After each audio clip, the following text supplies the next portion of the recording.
Hereby call this meeting of the Londonderry Heritage Historic District Commission to order this 24th day of March 2022. First order of business is Kristen Endyke is not with us tonight, so I'm going to nominate Laura Shankman to vote in her place.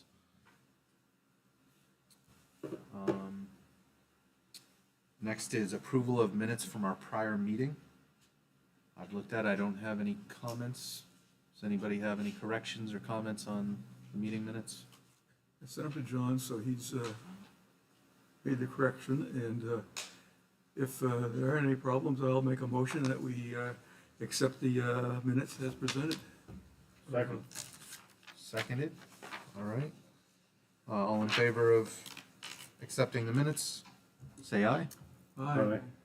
All opposed, say nay. Minutes are accepted. Hey, now we can have a meeting. Jim's here. Mr. Butler. Oh, we're in trouble. Right church, wrong pew. We have had a From time to request to move the Ocean Mary presentation from our other business forward to the beginning of the meeting, which I've decided to accept. So, Mr. Ellis? Good evening. I believe that this is really just a request for the HHDC to send a recommendation to the town manager. Back in February, I wrote a letter to the town manager pointing out that one of the photographs in the hall out here has a title and description that doesn't belong with it. It's incorrect. That letter, which I believe was copied to yourselves, on the second page of that, there was a recommendation of what I believe it should say. I believe my main function tonight would be to answer any questions you might have regarding that.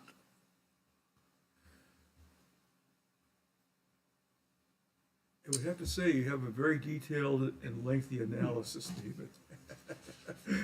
Yeah, and we don't need to go through all of that tonight. As long as you've all had a chance to read it and... I've been through it twice, and if you had a flow chart, it would help me know the family names is between Wilson and Clark, and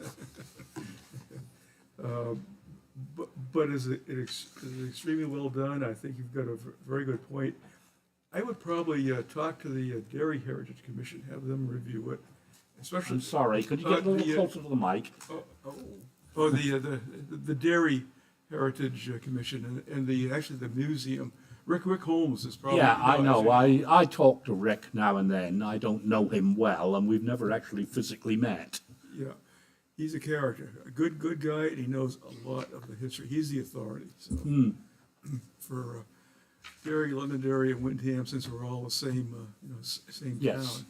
But the other thing is probably have you talked to the Historical Society? Get their input on this. Yes, I am a member there. Oh, okay. Yeah, we went over the letter in the Historical Society before I sent it to the town manager. Okay, good. If they're on board, I think it makes life easier for us because they're the authority on the history. So.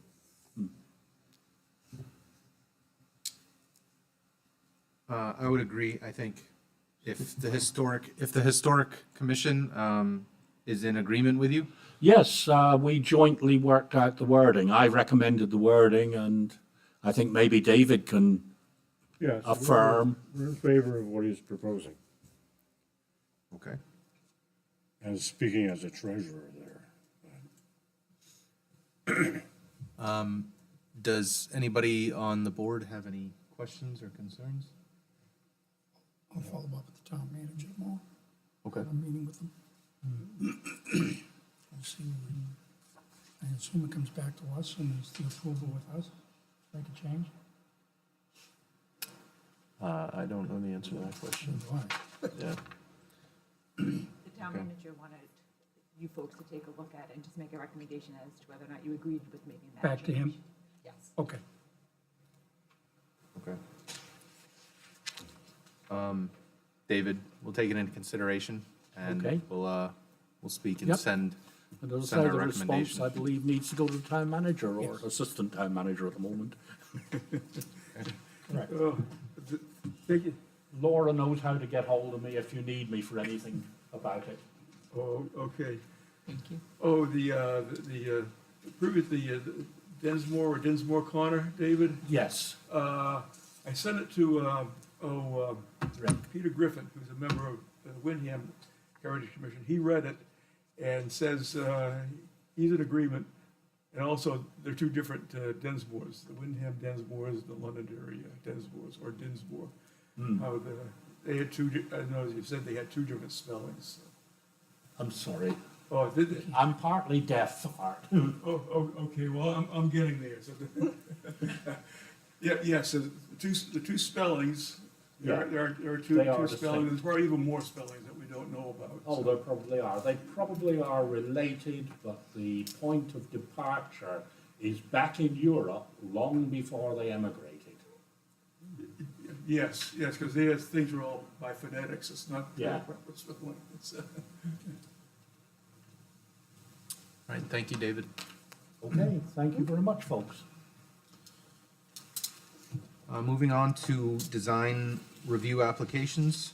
The first on the list is application for a design review of a site plan for the construction of a 7,200 square foot warehouse and wholesale building with exterior racking and associated site improvements at 3 Enterprise Drive, map 15, lot 62-3. 3 Enterprise Drive LLC, owner and applicant. Good evening. Jason Lopez, Keach Nordstrom Associates. The owner, Enterprise Drive LLC, and applicant Northeast Nursery. Tonight with me, I have Paul Carey and Mike Leclerc, both of Northeast Nursery. So the property is 3 Enterprise Drive, located off of Rockingham 28 Rockingham Road, little east of the Dunkin' Donuts. Down at the end of the cul-de-sac is Donovan Spring. So what we're looking at here, as you drive down that road, it's the first lot on the left. It was before the commission, I don't know, maybe about a year ago. We were doing Bachman's Towing, the other side of the street, just a little further down. So the property is 6.1 acres, vacant lot. Excuse me, can I get Yeah. clarification on one thing? Yeah. I noticed these plans say Northeast Golf and Turf Supply. Yeah. And you're It's- pushing it off as Northeast That's a Nursery? division of. Okay. Yep. All right, okay, It's a thank you. division of the larger parent company. Got it. Okay, thank you.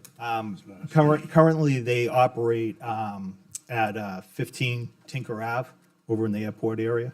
They have a facility, rental over there. They're looking to get rid of that and build a new facility here, relocate in town. Thank you. So the property is 6.1 acres, vacant lot in the commercial 2 zone. Just on the other side of the rail trail is the industrial zone, so we're right in commercial industrial park. Proposal is for 7,200 square foot warehouse wholesale building. Property has a significant amount of wetlands on it. Also, there's a segment of Little Cohos Brook. I say that because the setbacks for both the wetlands and the 100-foot setback for the brook put some constraints on this lot and where we can place the building and so forth. So part of their program involves delivery. They have a lot of palletized product, as the name suggests, golf and turf. They deal with a lot of irrigation supply, palletized products, pipes, stuff like that. So they have a lot of deliveries come in. They need to get a 53-foot flatbed delivery truck in. They also have deliveries come in 24-foot box trucks. They got shipments going out. It's a wholesale, so they have product moving out in some of the 24-foot boxes. Also, a lot of local contractors will buy from them, come in with pickup trucks, trailers, They have the forks to move pallets under the trailers. So there's a need for both a loading dock and also a drive-in access into the building so the forks can move product in and out of the building and load it on and off of trucks. So they're looking at having a bunch of racking inside the building. The site plan, if you look at that, it shows racking behind the building. And then in the southeast corner of the property, we're looking at a field of a paved area there with, again, a bunch of outdoor racking. That racking is going to be in the vicinity of 3-4 pallets high, somewhere in the vicinity of about 20 feet, and have a shed roof on the top. Similar layout for the units in the back behind the building. As for the building itself, there's a rendering in on the package, metal building. This is actually, they've reached out to the same company that did Bachman Towing existing garage, and we also used that company to do their new building that's going to be going on the other, impound Across the lot. street. Yeah. So it's the same company, going to be similar style building. Metal panel, some glass accent on the front, stone accent on the front. It's going to be a flatter slope metal roof. You'll see here on the image that we do have that loading dock off. As you're standing in the road looking at the property, it's off the right side of the building. And a garage door at grade to access with pickup trucks and getting the fork truck in and out of the building. There is another access door out back, so they can drive through the building. So, with that, colors fairly close, but, as you're probably aware, many times different plotters, printers and stuff, the colors vary slightly, but you've got the beige color with the green. So with that, the other thing I should mention, that in the area we're developing, no stone walls. With that, I can take questions, get into more detail if you want to talk about something else. Mr. Chairman? Yes, sir. Yeah, real quick question. Can you just discuss, excuse me, what the landscaping will look like along Enterprise Drive? Yeah, right now, we're before design review. We propose some landscaping out in the front. The property sits on the inside of the curve, so we have site distance easements going across the frontage. So we propose some landscaping. We were told by engineering, we've got to remove the landscaping from the site visibility. There's conversation about, well, we want the outdoor storage to be screened, yet we've got to remove the landscape. So we're going to have more conversation with staff and then on to the planning board on how to address the landscaping here, because we do have those site visibility easements. So as you're coming out of the project driveway, looking right, based on the site distance line, we need to be looking, around that curve a little bit. So we're looking over that front lawn area. Their business is landscaping and stuff. They want a nice looking building. So we're gonna have to find a balance between safe drive access and getting the plantings in there to make a nice looking appearance for their building. Thank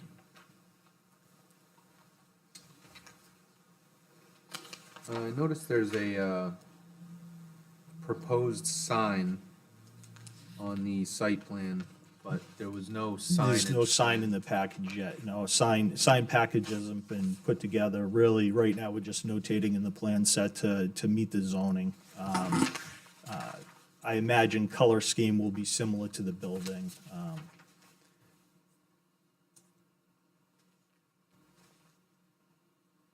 Again, this is a location that isn't a drive-by, drawing people in. It's a more of a destination, so I don't suspect the sign's gonna be very large, very tall, grabbing a lot of attention. It's more or less to get the contractors and delivery in and out.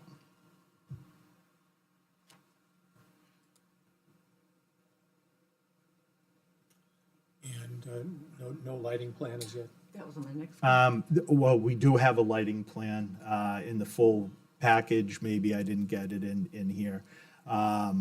You know, that is, again, currently under review through the design review.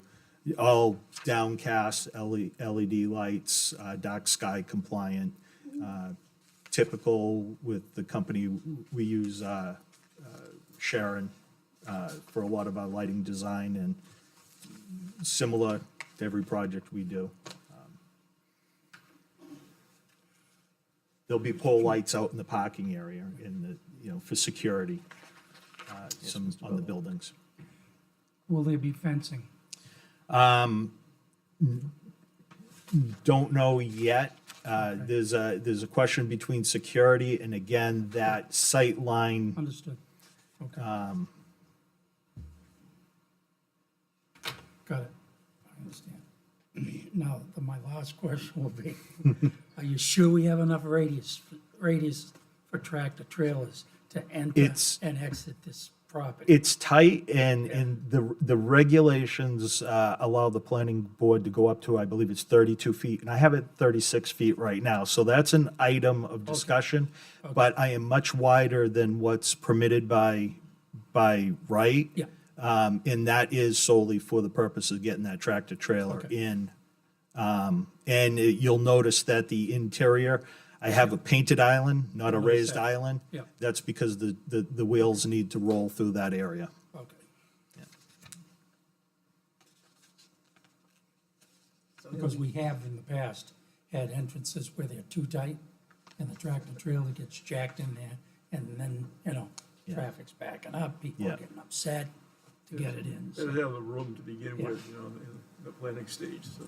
Yeah, yeah. that's all. So he'll be coming back with lighting and signage, landscaping. Yeah, so right off the bat, one of the things that I was gonna suggest is that we have you come back with lighting, landscaping plan, also a signage plan. We could approve the building without the sign, but you would still have to come back before you could place the sign in order to get approval for that as well.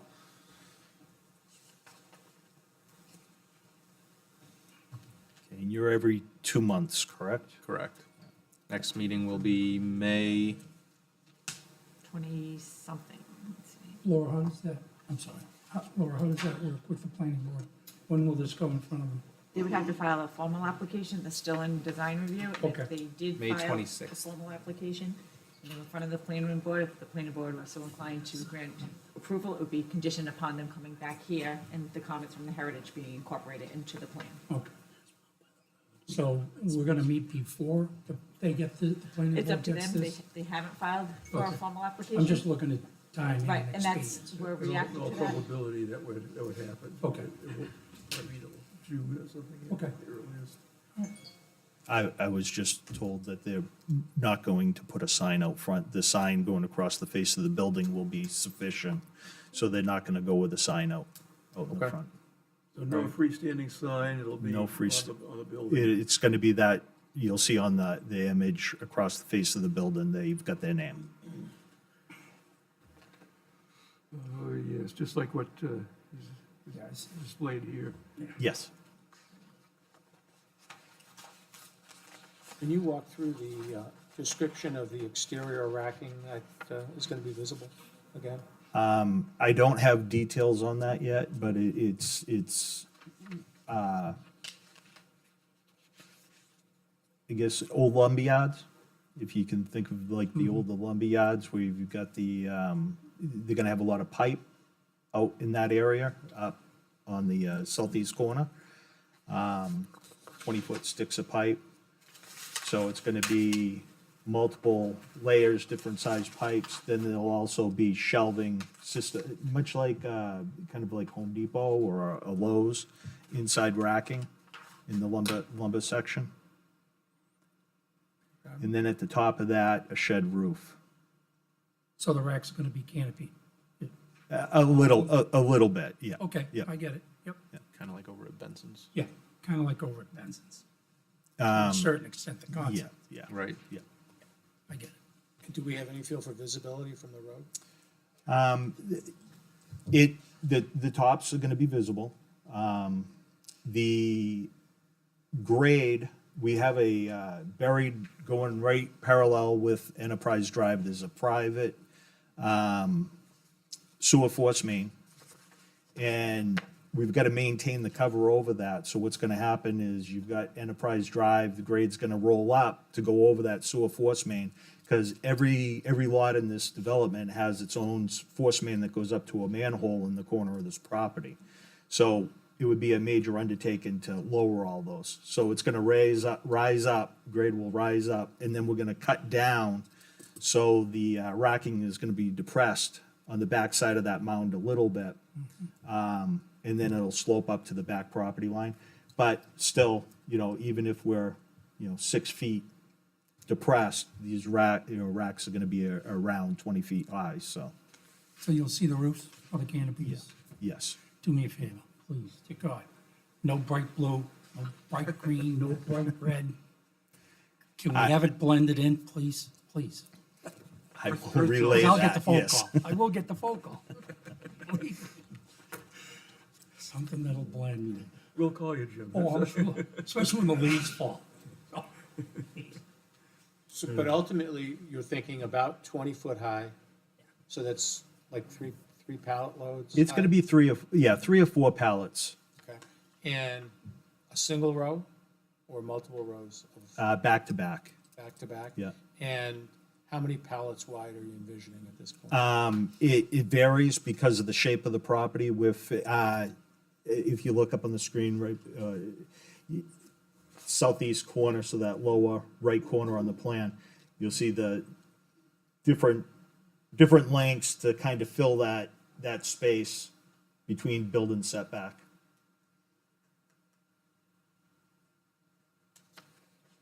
So that back one, what do I have that is 100 and, I can't read, 150 or 180 feet? 150.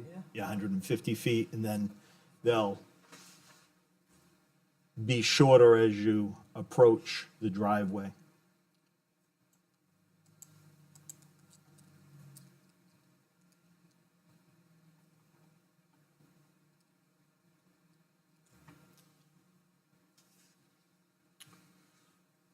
Any other questions or comments?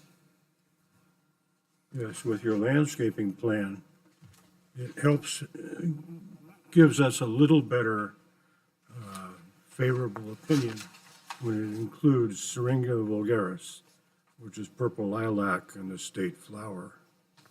Yep. We're not demanding it, but we like it. Been through enough of them, we add it to every plan in Londonderry. Standard operating. It's a standard, yeah, it's a standard detail for Londonderry.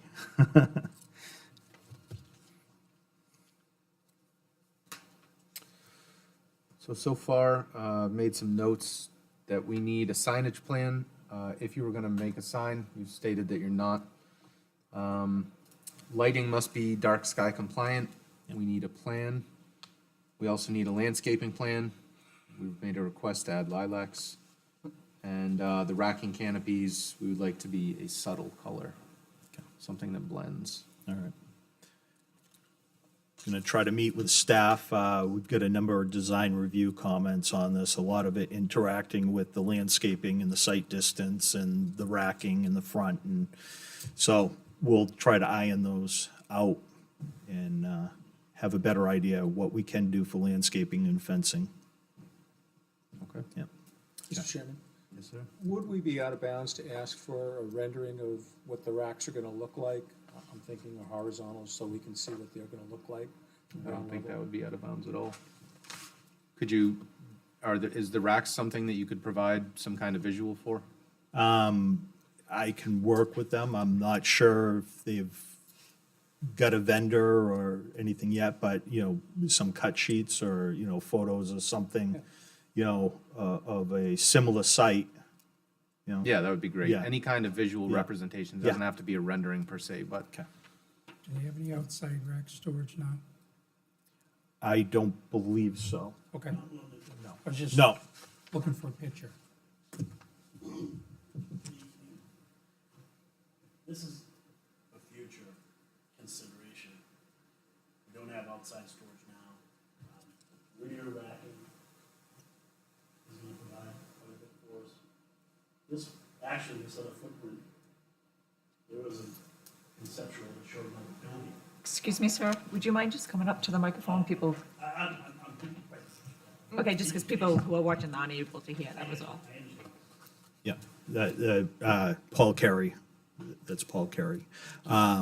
Yeah, there was another concept that was floating around for a design on this property, and we were having all the racking in the southeast corner.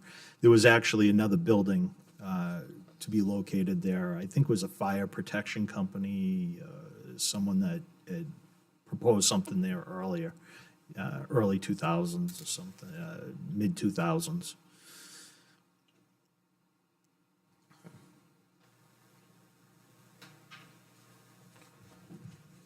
made a final note, requested visual for the racking, just for consideration. Without any further questions or comments from commissioners, I will submit. Just need you to come back with those plans. We'll strike the signage plan. And yeah, if you can just work with that team on the other notes I've made, Yep, that'd be great. will do. Thank you for Awesome. your time. Thank you. Thank you.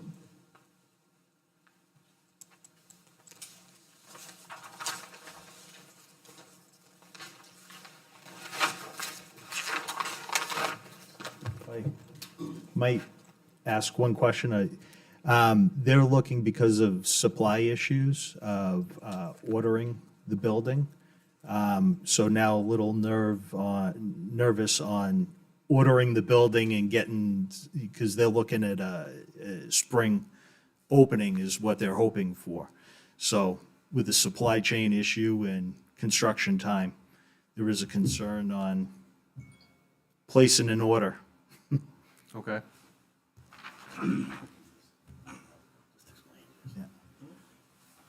So, Can you just introduce yourself before? yeah, Paul Carey, Northeast Golf and Turf, Northeast Nursery, Division of.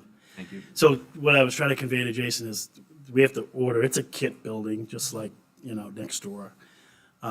If you could at least say, okay, pending the lighting plan and landscape plan, we're okay with this building and this size. That way there we can at least get the ordering process. The other stuff we can fill in the details, of course, but that doesn't impact the footprint and the I mean, it's legit. location of the building. That's all. That's how kind of at least move the ball forward a little bit on that. So is this like a Morton building? Yes, yeah. Similar It's to a it? Star. That's the competing brand. It's the same as Bachman Towing right next Yeah, door. okay. Same people. I understand that. That is it's a legitimate concern. I personally would have a problem doing it. Yeah, I personally don't have any issues with the building. It looks good. It's in a commercial zone. As long as you say you're gonna do it, Yeah. I'm gonna do it, because if you don't, I'm coming back. As far as lighting, we sell landscape lighting, so we're understand excited that. about lighting. I stick my neck out a little bit. No, this is fine. Okay. We're good. We're good. Fair warning. That's right. All right. Okay. And as far as the color schemes, this is the company color scheme right here. It'll be like that. We want a tan roof on the thing, we go tan, so. Thank you very much. I appreciate it. Thank you. Thanks, guys. So I would suggest, without any objections, that we approve the building design and then just ask them to come back for everything else. Lighting plan, landscaping plan. We would like a visual of the racking. And for the racking canopies to be some kind of subtle color, whether it's tan or hunter green or something that's gonna blend in with the environment. Otherwise, your building design, at least, is approved as submitted. So do we make a recommendation to the planning board? Yes, that'll be part of the design Okay. review comments. Okay. That's what gets to the planning board. Got it. Okay. Probably not critical. Moving on to the next application, Gentlemen, which is a design review of a site plan for the construction of two one-story buildings, 24,800 square feet and 25,800 square feet for a warehouse and storage facility and associated site improvements at 88A Harvey Road, map 14, lot 17, Patriot Holdings LLC applicant and VAB Properties LLC owner. Hello, I'm John Noonan with Fieldstone Land Consultants, here on behalf of Patriot Holdings LLC, who's the applicant, and VAB Properties is the property owner currently. So we had submitted for site plan approval. And it's under site plan review. We have not gone before the planning board. We've only gone before the Conservation Commission at this point. They're looking to build two warehouse storage facilities. This is going to be geared towards construction contractor buildings. So 21 units per building in each of the buildings, garage, overhead door, and a man door on one side, and garage, just a garage door on the inner aisle side of the buildings. The idea is that a contractor can store materials at each one of these units. They can also have a small restroom, so each renter would pay to upgrade and have the amenity for water and sewer. They're looking to run water and sewer to the buildings and underneath the slab, and there would be a connection point so they are able to connect if each person renting chooses to do so. Mr. Butler? question, Yes. just so people understand where this is. This is on the corner of Delta? No, this is on Plainview Drive on the end, so off of Harvey Road, at the end of Plainview Drive, there's the cul-de-sac, and this would be on the right-hand side as you get to Okay. the end of the Got it. dead-end road. Got it. It's currently undeveloped. Okay, got it. It's a good plain spotters location. So it's in the industrial 2 zone, Okay. right next to the airport.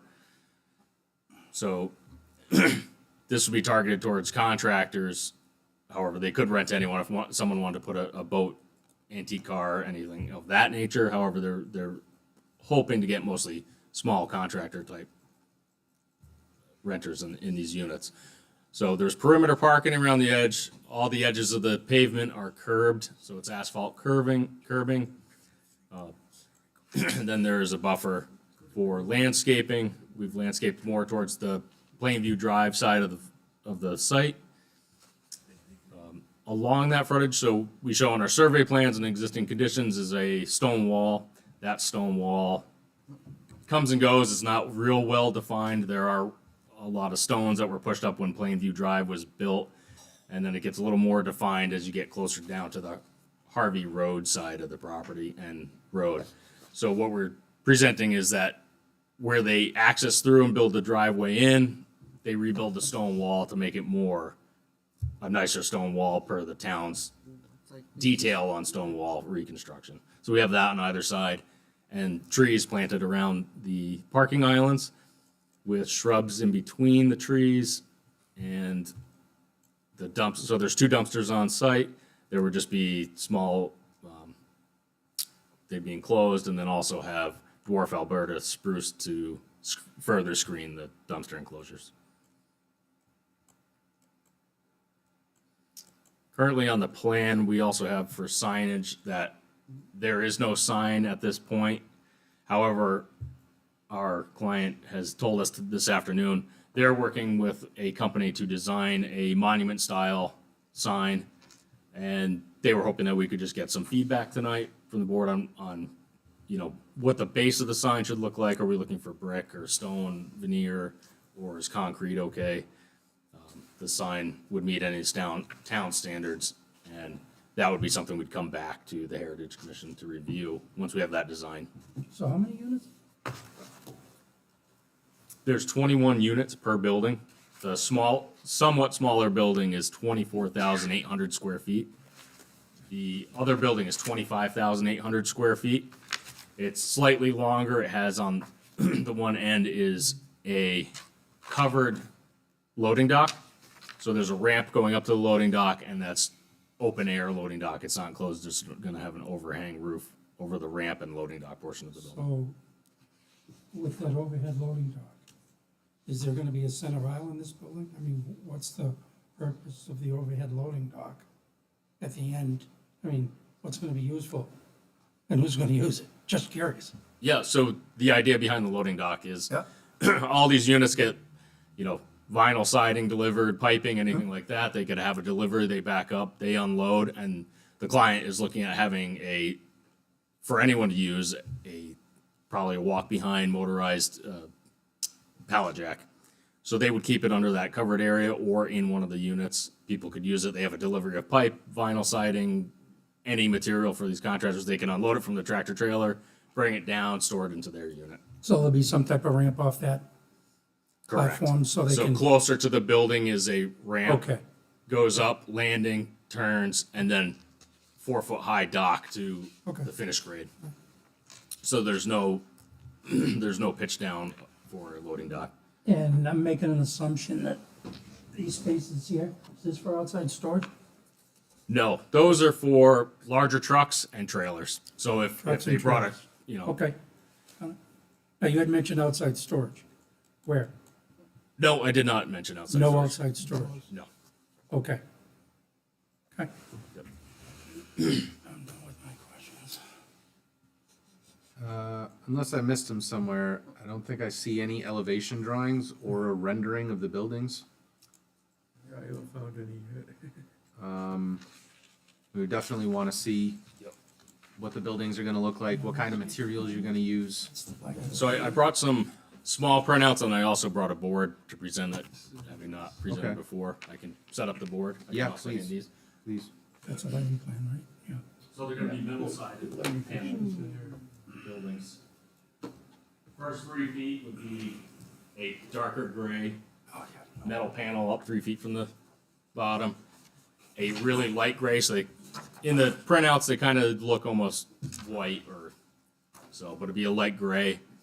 Roofing would be a metal roofing. They also would be looking at Oh, okay. potential of I just have to. a membrane type roof, so you'd be looking at a TPO or a Sonofill style. So I want to ask you a question. Looking at that drawing, right? Are we gonna have candy stripes in the building? Do you see how it is? Excuse me? Have They're yellow and blue stripes that are up and down the roof of the building. Those, That's must from be the printer, right? Printout, yeah. You know what I'm talking about?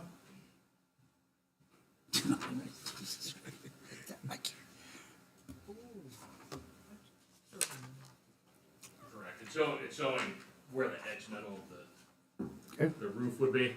It would not be blue. That's fine. I'm good. I didn't, oh, yeah. Oh, I see it. Okay.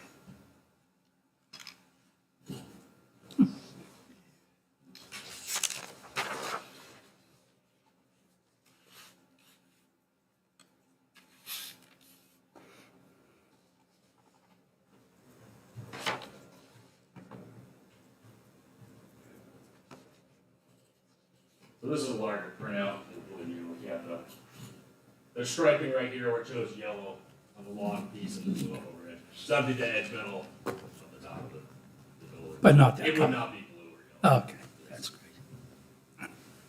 And in between the buildings, it's just an alley, there are no doors, or I just can't?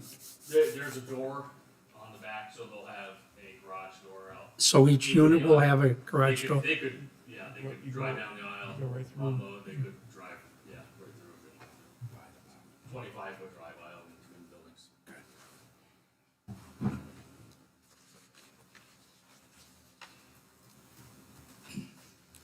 you know where this is, Jim? Hmm? You know where this is? Yeah.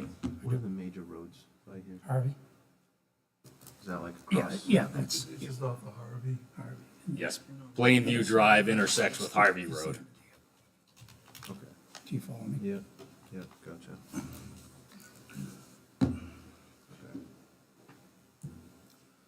If you come down Pentgill and there's the light and you turn right, Plainview is right off in there. That one got a kick out of the road, man. Very appropriate for that. You could certainly see the planes from there. Yeah. Oh, yeah. they'll skim your head. What are the things that come down the side of the building? Do you know? They look I don't know what those are. On Uh, so on your rendering at the end of the building, there's some kind of diagonal striped lines. here. Yeah. So they're striped islands.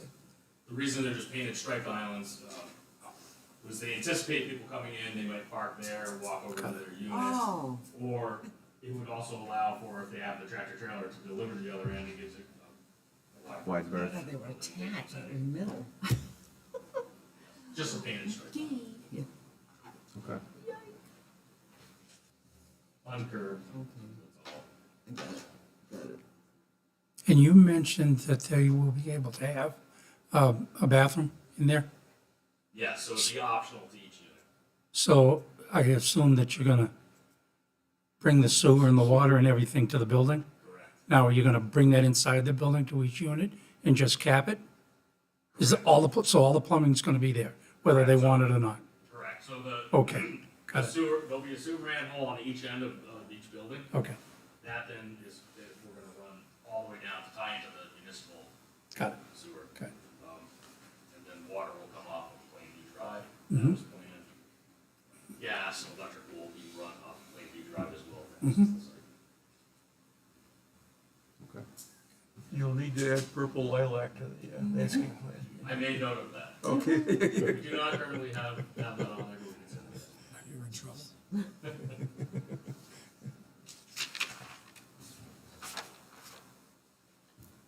Okay. Further questions or comments from commissioners?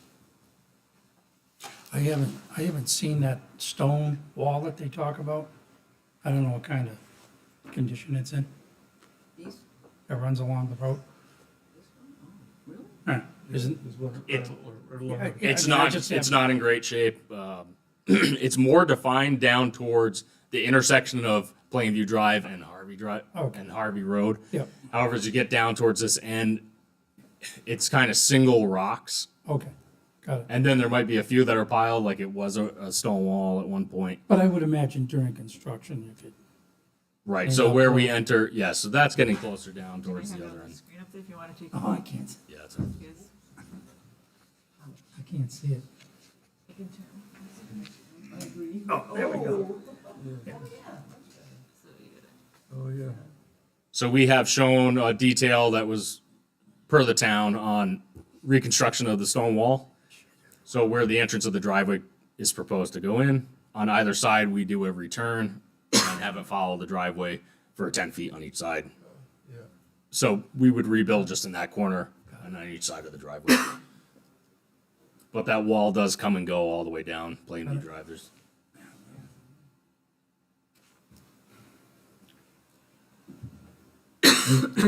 So you would collect all of that wall and put it along the driveway? no, the portion where we disturb on our site and where we access, we'd rebuild it. So if they have to bring in field stone to make it look nice at the entrance and rebuild it per the town standard for the. So we have that detail shown and where the stone wall will return on each side of the driveway. Joe, would you be comfortable to have a little bit of a drawing from, sort of a designing this for an entrance with the stones? Is that possible? On our Okay. plan, we show in plan, it's on the landscaping plan. We show where the rocks would be removed and rebuilt on each side of the driveway, and then we have the detail for how to construct this field stone wall. And where is the sign ultimately, that you're asking us for some feedback, going to be with regard to the wall? So right now, we haven't decided what the natural location is kind of as you approach on this island. So we have landscaping on this island and trees, we would put it somewhere along that island, right on the Wow. Will they be adjacent to the stone wall, or is that what you're seeing here? It would be, yeah, in front of the stone wall, but the landscape. And I have it up on the screen too for you. So we have some shrubs here, we probably widen those out. So as you approach, you would see the sign, the stone wall will be behind you. On your right side would be the stone wall that's returning right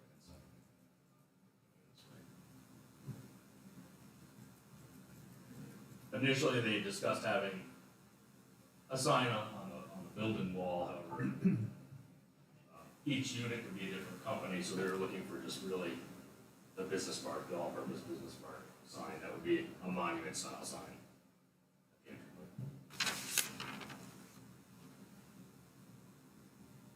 And once again, can we make sure that the radiuses for the entrance can accommodate a truck? So all the work that you do out front doesn't get destroyed in 6 months or a year? Because the trucks are cutting in and Certainly, yeah, knocking over whatever they, yes, they're wide enough to. okay, So we had a WB 50. It's also, so we ran through a truck on our program to run Okay. through the whole site. Yeah. The outer perimeter, they can't access the middle perimeter, tractor trailer. okay. So is your signage gonna have a sign for all of your clients? No, it would just be the all-purpose business park, which is what they're naming the project. So that would be this entire site. They're not gonna put up signs for each business. That's a good thing. But there'll be a sign on every door in the park. Each business will have Each its own. business has an overhead garage door and then a single man door. Yeah. So they might put signage on the man door glass if they wanted to. A lot of these might end up just being storage units for materials, tools, and that nature, so they might not put any signs on their doors. Would you have numbers on them so that the people can find them Likely, if they have to have somebody come or yeah. deliver Yes, for something? each unit have just a number. Right, but then on each door, you would have a number as well, a small size, something. Yes. No signs? Yep, yeah, unit 1 through 21 on each building, Right. Okay. But this isn't going to be, They're not gonna have a large billboard sign that they slide out each name of okay. the Right. business. And it's not a retail coming and going in here, it'll be basically storage or. Right. Okay.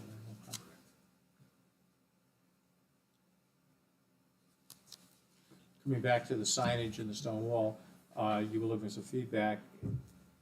I guess in my mind, if you could incorporate whatever the stone is on the stone wall into the base of the monument sign, so they blend, or maybe even integrate the signage into the stone wall. I don't know if that's a choice, but that might be another way to go.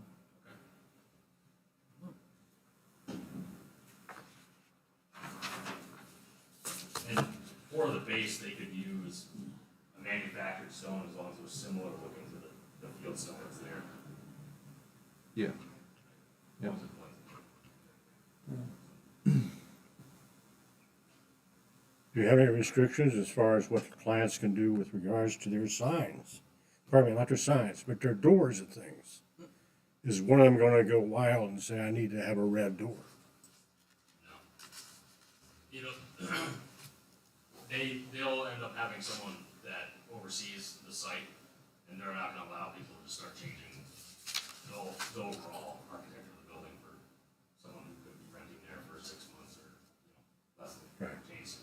I don't mean the overall architecture, but at least somebody may want to have their door more distinctive than somebody else's.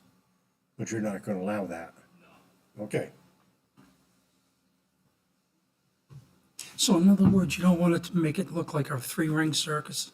How about that, right? There we go.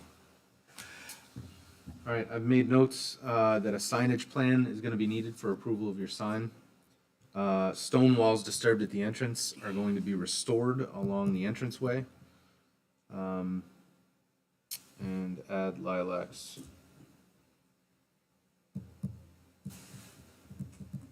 To landscape plan.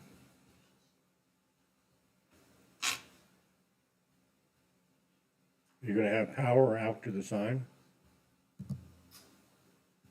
I don't know that yet. So as I'm looking at the design, if they end up doing lights ground mounted onto the sign, or if they end up incorporating an internal lit sign. So they haven't provided any information, they just said they're working on a monument style sign. Arms from the top and lights that shine down. Those are You like better.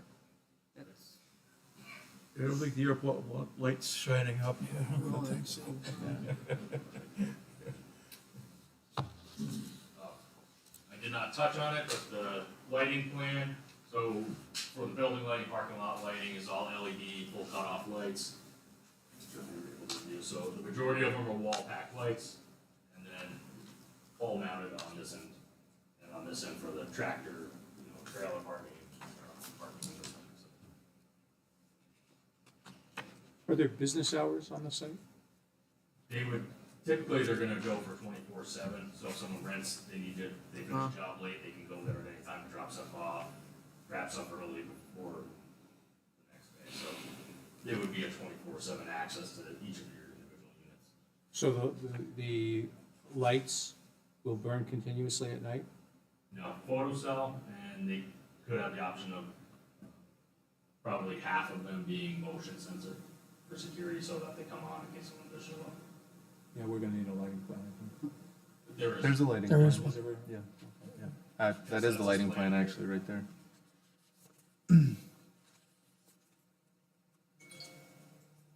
Appears to be pretty well lit. There's lots of lights on there.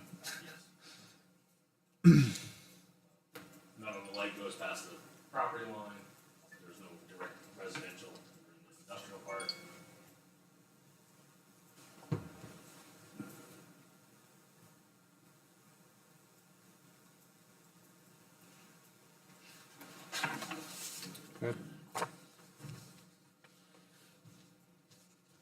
Further comments or questions from commissioners?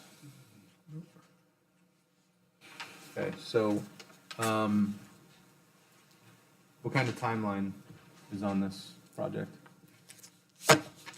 Well, like everything they're trying to build, and similar thing, this is a star building, steel buildings that are, they look to purchase as quick as they can, at least get their order in, because, buildings being in high demand right now. Okay. So our plans would go through with the planning board, we do have to go back to submit a conditional use permit, so we will be going back to the conservation commission for that, and then whether we go back, so we can do the sign and added landscaping. I have no issues with the building. Does anybody have any problems with the current design? I don't have any. It's right in there. It's a good location for this use. Yeah.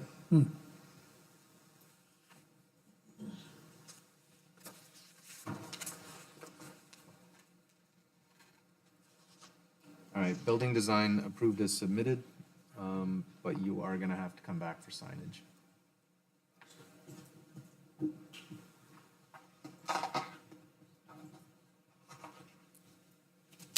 All right, thank you very much. All right, thank you.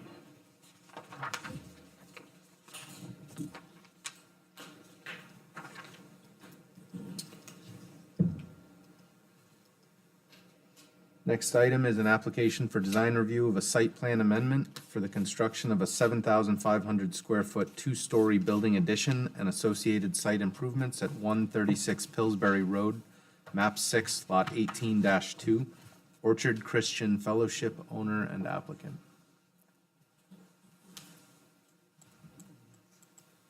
Good evening. Good evening. I'll use this in case we need it. Is it okay if I hand out some papers as well? Absolutely, please. Hi, my name's Ian McGregor. I represent North Point Engineering. Gary is here representing North Point Construction Management. No relation. Gary is also here with North Point Construction Management, and Ken, the pastor at Orchard Christian Fellowship, is here as well. So, as was mentioned in the introduction, this is for a design review of a site plan amendment. This project was fully permitted or approved in 2013. The change that is being made, I have the original site plan approval. If anybody would like to see that, I can put that up on the board. But the change that is being made is from the original 2 wings on each side of the main sanctuary area that is being made into a single 2-story wing. So that eliminates roughly 2,000 square feet of impervious area from the site, condenses everything into one main building. From the engineering standpoint, all of the permits and approvals were in place for any additional parking that would be required back from 2013, because there's no overall increase in square footage. It's just a put into one building instead of two separate wings. The stormwater drainage area appears to be in fully working order. I was able to have a 60-degree day in December to go look at that, which was nice. And the utilities are already on site as well, so no other construction is required in that. The primary focus is the construction of the building, which Christie has a fantastic render of. I'm Carrie from North Point Construction. As Ian mentioned. Last name, Carrie? Owen, Carrie Owen. yes. We're the designers of the proposed addition. We were the design builders of the original sanctuary, which we completed in 2012. And so it was about 10 years ago. And as Ian had mentioned, at that time, we were already conceptually incorporating what future additions could be on each side of the sanctuary, which we've now incorporated into one side of the, to be a two-story addition instead of single stories. So the proposed addition is a two-story, 7,500 square foot addition where the second floor is built into the roof line. That was really important for us because we wanted to keep the ridge line down lower than the existing sanctuary to avoid it from overpowering and keeping that monumental feel of the existing sanctuary. The building footprint is 79 feet 10 inches by 47 foot 5 inches and is set back about 15 feet from the corner of the sanctuary. In doing that, it's nice because we can preserve one of the 12-foot tall arch top windows of the sanctuary and incorporate it into a covered entry of the new addition. So kind of incorporating the new with the existing. And the first floor is made up of an entry reception area with a greeting desk and some access into the sanctuary. It has a shared egress rear vestibule, which will egress from the addition and also from the sanctuary as well. So we're not changing the egress travel paths from the sanctuary. It also contains numerous Sunday school classrooms, restrooms, an office, a warming kitchen, egress stairs, and an ADA vertical platform lift for accessible access to the second floor. The second floor consists of offices, some multiple meeting spaces, a lounge area, restrooms, and some storage as well. The front elevation, we can see that the building addition is about 28 foot 8 inches tall to the top of the ridge. And compared to the existing sanctuary, that's at about 35, just over 35 feet. So again, we're keeping it lower. We want really to make it feel like this was built at the same time as the original sanctuary. So we've incorporated, because of the second floor being built into the roof, we've incorporated 3 dormers along the front to allow natural light and ventilation into the space. So we've got a large central gable dormer in the middle with 2 smaller shed dormers flanking on each side.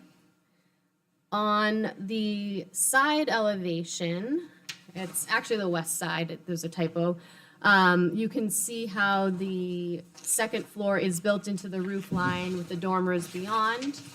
And then on the rear of the addition is a shed dormer, which will run the full length of the addition. Again, more opportunity for windows, natural light and ventilation, and also more occupiable square footage.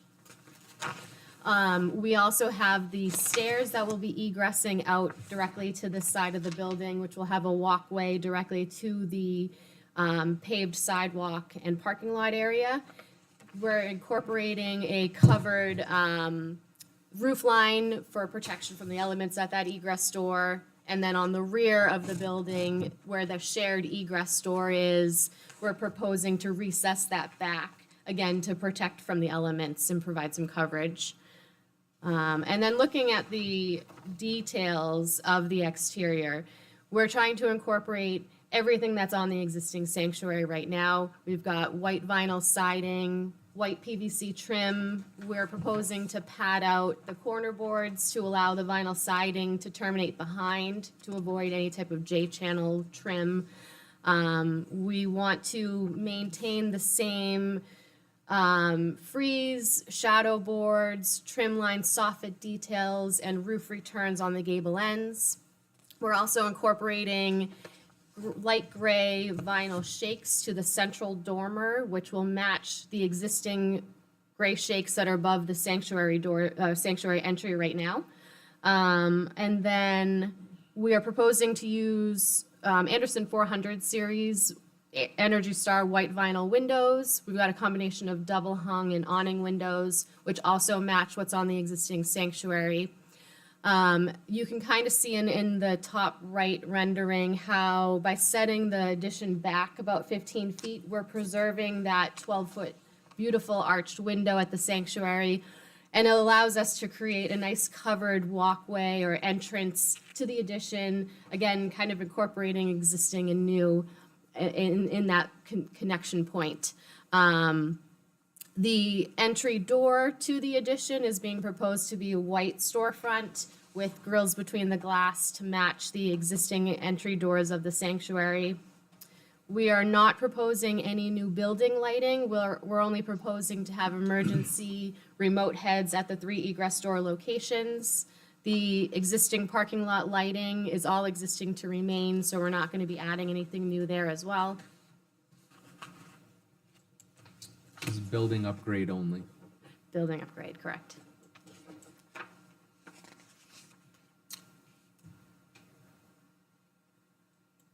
Just to make sure I'm understanding this correctly, I'm trying to visualize it from the drawings, but the new addition is basically going to extend out behind the existing building so that from Pillsbury Road, basically, if you were looking directly at the church, you wouldn't even see the extension, the addition.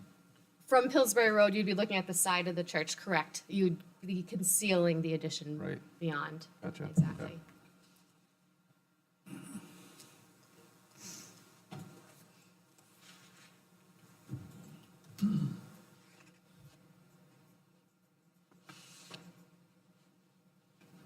And there is also a buffer of some apple trees right on Pillsbury Road as well, and that was part of the requirements when we did the original sanctuary. Those are all to remain as well.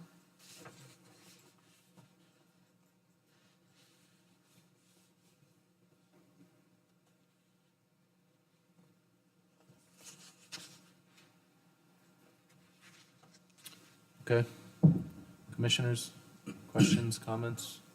I think it's great design, looks just like the original building, which is a great design also, so. Thank you. It's very New England. Yes, fits in perfectly. So the landscaping is staying the same, there's no changing the landscaping, parking. Correct.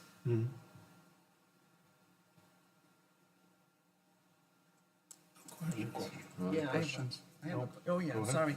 I don't know if you can see this, but so you've got the main dormer there. Yes. At each side, could you do that, the peak? Instead of having them flat, we love peaks. You know, on each side of the, so you get Well- three peaks in a row. Sure. Oh. We were trying to create a focal point with having the one central gable, and that's their big, large meeting space, their gathering area where they wanted a lot of light and some more wall space as well. So that was our original intent. We could certainly incorporate others. Oh, good, awesome. And bravo for having window panes.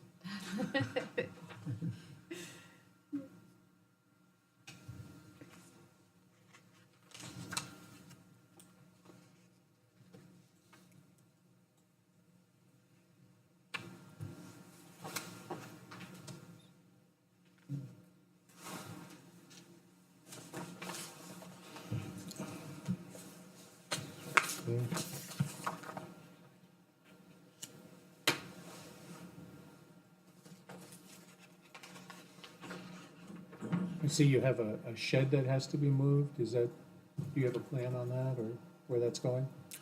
Yes, in the, site plan, I believe it's sheet number 3. Yeah, so you can see the shed, it's back, next to the dumpsters, kind of in the back area. Oh, yeah, okay. So again, minimal site work necessary for that.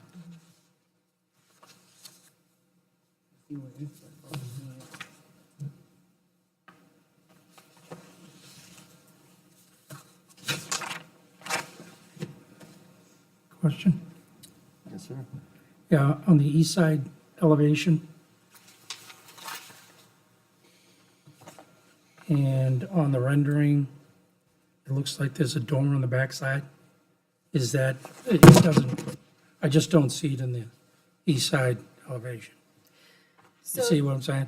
Yes, the Okay. dormer is incorporated in this elevation. What we're not showing is the kind of overframing to match the gable Okay. on the front end. Okay. But you are seeing the shed itself, the different roof line.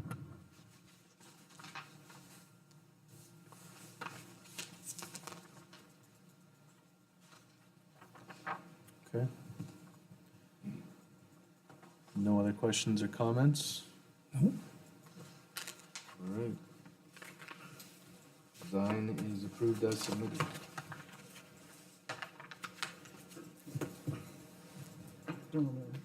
I did Okay, say, I yep, just wanna- consider peak dormers, Okay. correct.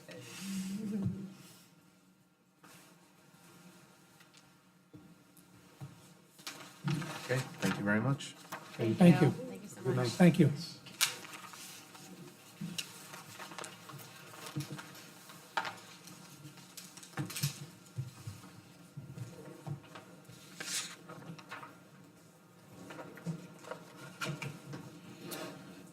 Next item is application for a design review of a site plan for the construction of a 5,984 square foot warehouse repair office building for commercial snow and landscape management and associated site improvements at 2 Kitty Hawk Landing, map 17, lot 5, Outdoor Pride Landscaping Inc. applicant and SWCE Holdings LLC owner. Good evening. Jeff Cavan with T.F. Moran's office. You kind of summarized it. The site is located at 2 Kitty Hawk Landing. The proposed building is the front half, the front part of the building facing the intersection is a 2-story office with a footprint of 1,664 square feet. And then the back portion of the building, the additional part, is a warehouse repair facility. So this operation is landscape, install, maintenance, and some winterize, so they also take care of property throughout the course of the winter. So again, the smaller front piece is the office building, 2-story. It's a peaked roof. I think the office piece is 28.5 feet or so in height, and the warehouse, the rear piece to the peak of the roof is 30 feet, so there's about 1.5 feet, or a little less than 1.5 feet difference between the two roof lines. Question? Yep, Does everyone know where this is? Is it the lot on the corner next to the fire department?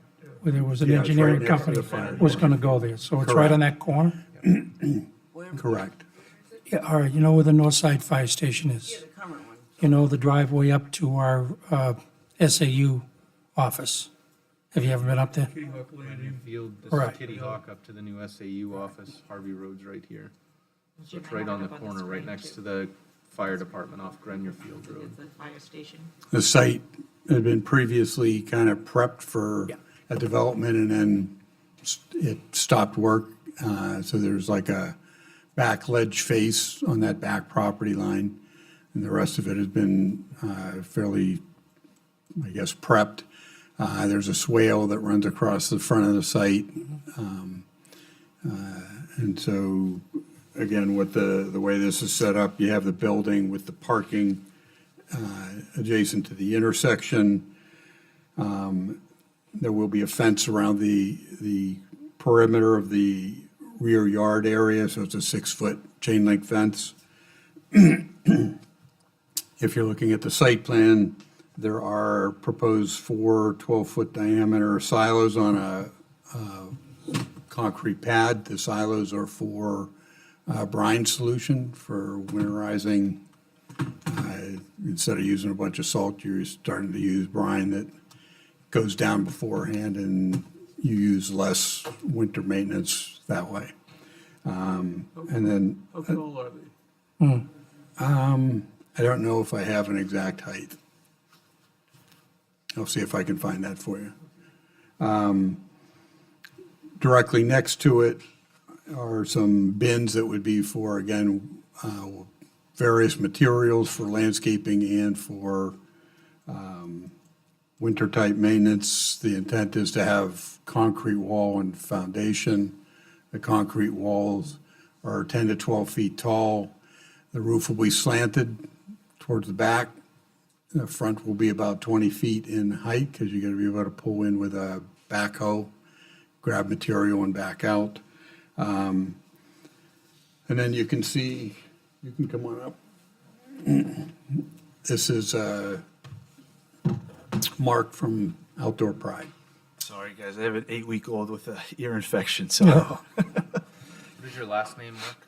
Aquilino. Spell it. Yeah, I'll get that one for you, right? Aquilino. So one question has come up is, do you know the height of the silos? Roughly 24 feet. So, again, tucked in next to that building, that part of the building's, the peak of the roof is at 30. So the silos will be at 24.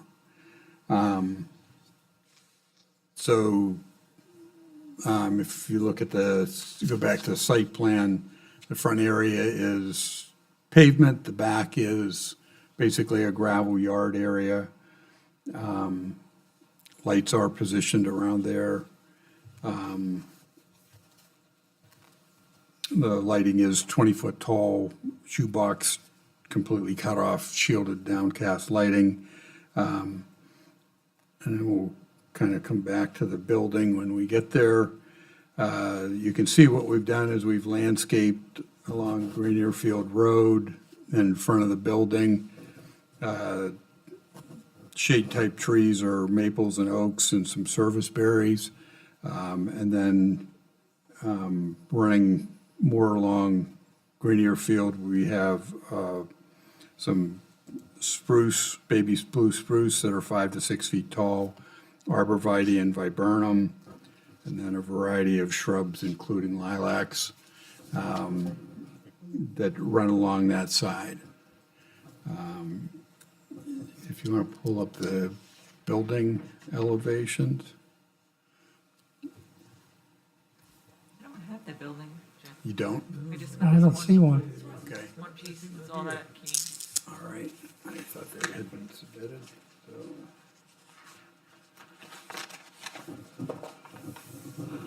I'll just kind of hold these up. Okay, so the intent is as a metal building with a metal roof. You can see the windows. So the front part of this building is what would face Kitty Hawk Landing. And this side would run along Grenier Field Road. Different shades of gray is the intent. Building mounted sign, not illuminated or lit, and no additional signage out at the driveway. So it's just, this is basically a contractor's location. And so they didn't feel they needed additional signage. There's a sign on the building, that'll be it. Yes. Yep. Question. Along Grenier Field Road, what type of landscape are we gonna have to try to at least make that a little bit more Palatable. palatable? Thank you. So again, we've got a variety of trees and shrubs that run along that side that, you know, break that mass. And it's you know, we've got some arborvitae that will, you know, get some height to them. Initially, they're gonna be, you know, someplace in this range when they're first planted. Okay. The only reason why I'm asking is, I don't know how much space, I haven't looked at the plans between the building itself and the road. Yeah. But is that in time gonna be someplace where there's gonna be equipment stored and people are gonna drive by and call the town hall and go, Jesus, that looks horrible? No, what you have is, so if you look at the site plan, the reason the landscaping's up in that area or tighter to the building is there's a swale that runs between the building and the roadway. And that swales in that lawn I area. just need some thought about having it Yeah. look very presentable. Well, and you can see the way this is set, you know, the driveway comes off of Kitty Hawk Landing. Yeah. You know, be kind of out of the way to get equipment out and store it in the front of the site. I mean, this is all set so that everything comes in, is an enclosed yard area Okay. that can be secured. Good. I don't think there's any issue as far as, Okay. yeah. So I'll answer any questions you all might have. So the roof is metal, Yes. are you gonna use metal that looks like asphalt shingles? Yeah. What's that? I've seen, well, especially ads anyway, recently, where they have metal roofs that look like, you know, a regular asphalt shingle roof. Okay. Yes, I've seen that, yeah. So these are- We just asked that it would kind of match the fire station, because you're gonna be neighbors to it. Yeah, just go ahead. Yeah. So it looks like that's what he is intending to use. That's a similar. I'll pass. And nothing crazy as far as colors, right? No pink and purple. My pet peeve. Black is good. Yeah, so it looks like architectural shingle. And that's actually very similar to Yeah. what the style of the building. Oh, yeah. Oh, Very nice. Call it an industrial barn, Industrial barn. or industrial farm. It's okay, either one. Good. As far as colors, I didn't see a rendering or anything anywhere. Do you have any idea what kind of colors you're looking at for the building? Do you want to comment? Yeah. So it's going to be very similar to the picture that I just showed you, which is actually a charcoal roof with a dark gray and black accents. Okay, so pretty close to what you just Very, showed us. yeah, exactly. okay.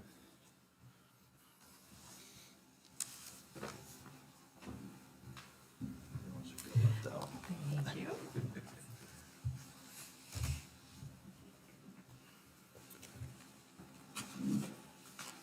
I'm assuming there was no rendering in the, If, in the if you package want, that they submitted. you can submit, if you want, he can submit those pictures. Yeah, please. I would love them And they to can be put in the those. file as the color scheme that's intended.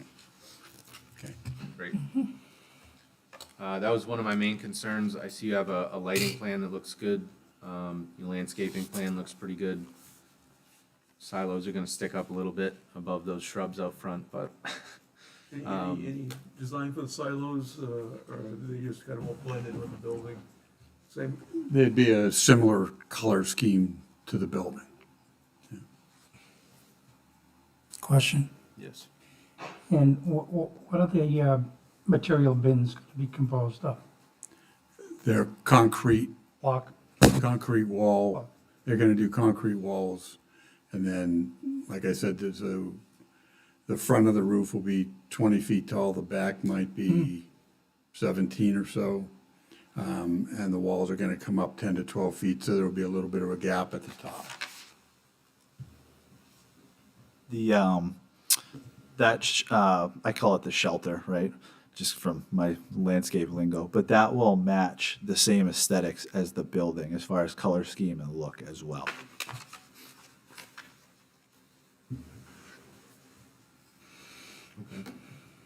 The silos should kind of blend into the building a little bit.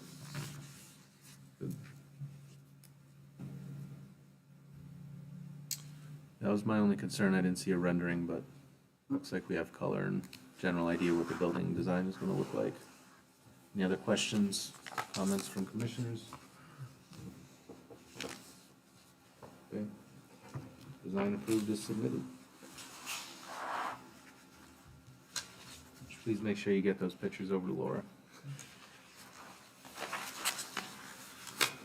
Thank you guys very much. Yeah. Thank you. Thank you. I'm staying. We'll see you. Get back to that baby.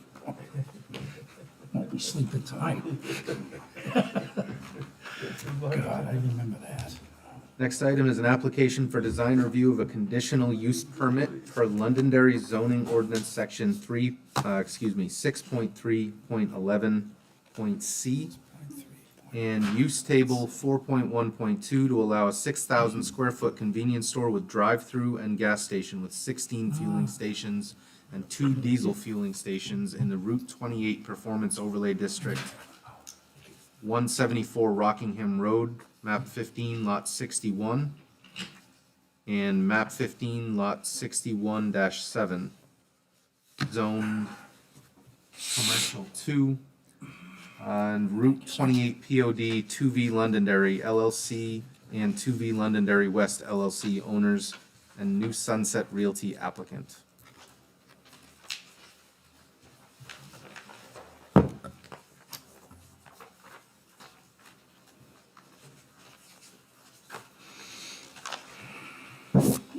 Good evening. John Van with TF Moran's office. And this is, Good evening, Tom Healy with Noria Energy. so, I've given you 2 packages. The ones that are not color is what was previously approved on this site. Basically, what you got is a new operator, tenant, gas station operator, that come in and, I guess, purchased or decided to change and come onto this property. As they looked at it, it made sense for them to eliminate the bank and occupy the entire parcel and add some diesel fuel pumps onto that adjacent property. So what I did is I gave you the black and white just to show you the orientation layout of the building, and the second sheet on that shows the landscaping, because the perimeter of the pavement proposed and the pavement that existed previously, it has not really changed at all. So landscaping, what we would anticipate is the landscaping around this site won't change significantly between the two. You're gonna see very much the same. So I wanted you to have that landscaping plan that shows the variety of plantings and so forth that we had called for before. Right now, this project is filed for conceptual discussion with the planning board. And then we'll have to go in for, before them for a conditional use permit to expand the gas station use on that former bank property. Does that make sense to everybody? Okay. So if we're looking at the, the color plan, again, this shows the layout. Kind of ignore the landscaping. My guy just dropped some color around the two. Again, the landscaping will be extremely similar to what was previously approved. This operator was willing to turn the building and the canopy perpendicular to Rockingham Road. So, to me, one of the things that I believe you guys had asked the question when we came in initially, can you turn the building, which gives you a shorter length of building you're looking at, a shorter canopy. So what's being proposed is a 6,000 square foot convenience store with a drive-through. Previously, it was a 4,574 or 4,600 square foot building. It got slightly larger. What's being anticipated with electric charging and whatnot coming down the line, it's foreseen that these buildings need to get a little bit bigger because there will be some seating inside long-term people hook up to charge and they'll go inside and have a cup of coffee while that happens and then go back out. So the buildings have gotten slightly larger, roughly 1,400 square feet. This building is 60 feet wide. The previous one was 56, if you count all the jigs and jogs. And the length of the previous building was 93. So the building that faced Rockingham Road was 93 feet. And right now you'll see a 60-foot, face to the building facing the road, just to give you some idea of, the different of mass that you'll see from the roadway. The canopy itself is 48 and a half feet wide by 122. The previous canopy was 26 by 126.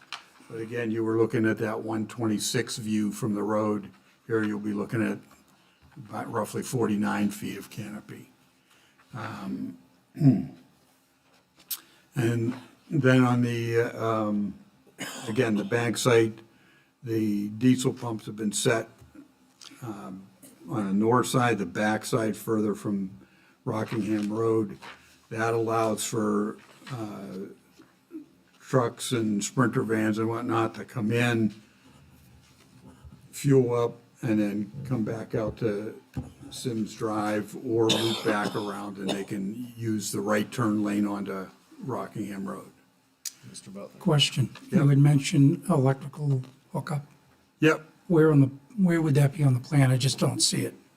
Yeah, we haven't, developed that piece to it, but my Okay. guess it would be the parking spaces adjacent to Sims. Okay, got it. And my guess is initially we might just run conduit and set it up so that they can be installed, but, Understood. yep, Thank you. okay. Driveway access points have not changed. Lighting will be very similar to what we had previously, that'll be all downcast and what have you.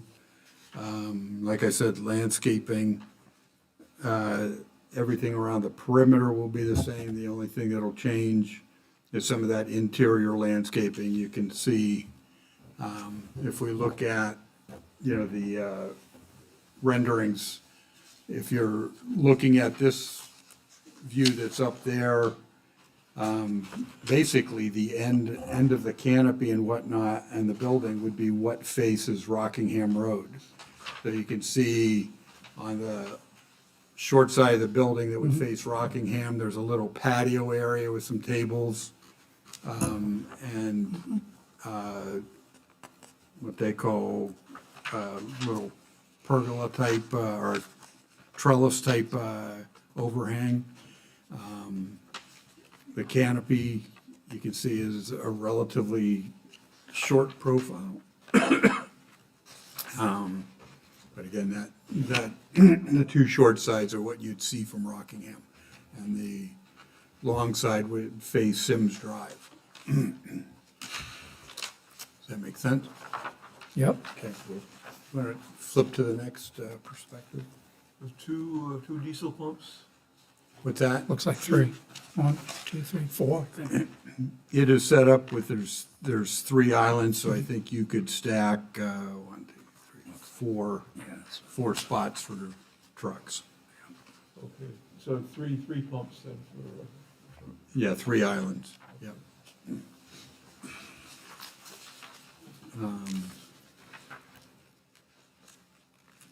Can you flip to the next? I don't have anything else after that. So I think I'm seeing, parking for 5 diesel trucks adjacent to the pump, is that what's envisioned here? Well, what they're foreseeing is, there's 5 spaces, and, so somebody could come in, pull in a trailer, and pull in and want to go in and get coffee or what have you, or buy something at the store. So those spaces, serve multiple purposes. You could have a truck and they can actually pull into get gas and turn completely around and go into one of those spaces and head out Rockingham Road. or you could have people that came in pulling trailers or what have you, or whatnot, and pull in and park and then run into the store. And this is a 24/7 operation? Yes. And overnight truck parking? No, we wouldn't plan on having any overnight truck parking here. So, I'm sorry, that was, We would not plan to allow overnight truck parking.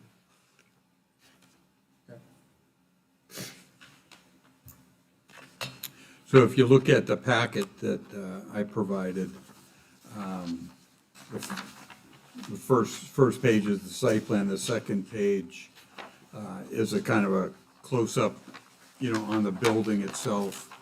Again, the material is a fiber cement panel siding with the middle section as a darker brown accent, but still the fiber cement panel. Standing seamless metal roof, and to the right of the main door is an aluminum style louver, kind of brown in color, matching that center section of the building, and then this pre-finished aluminum trellis that kind of loops around the front and around to the side towards where that seating area would be. And again, that little patio area would face Rockingham Road, and the long side of the building faces Sims Drive.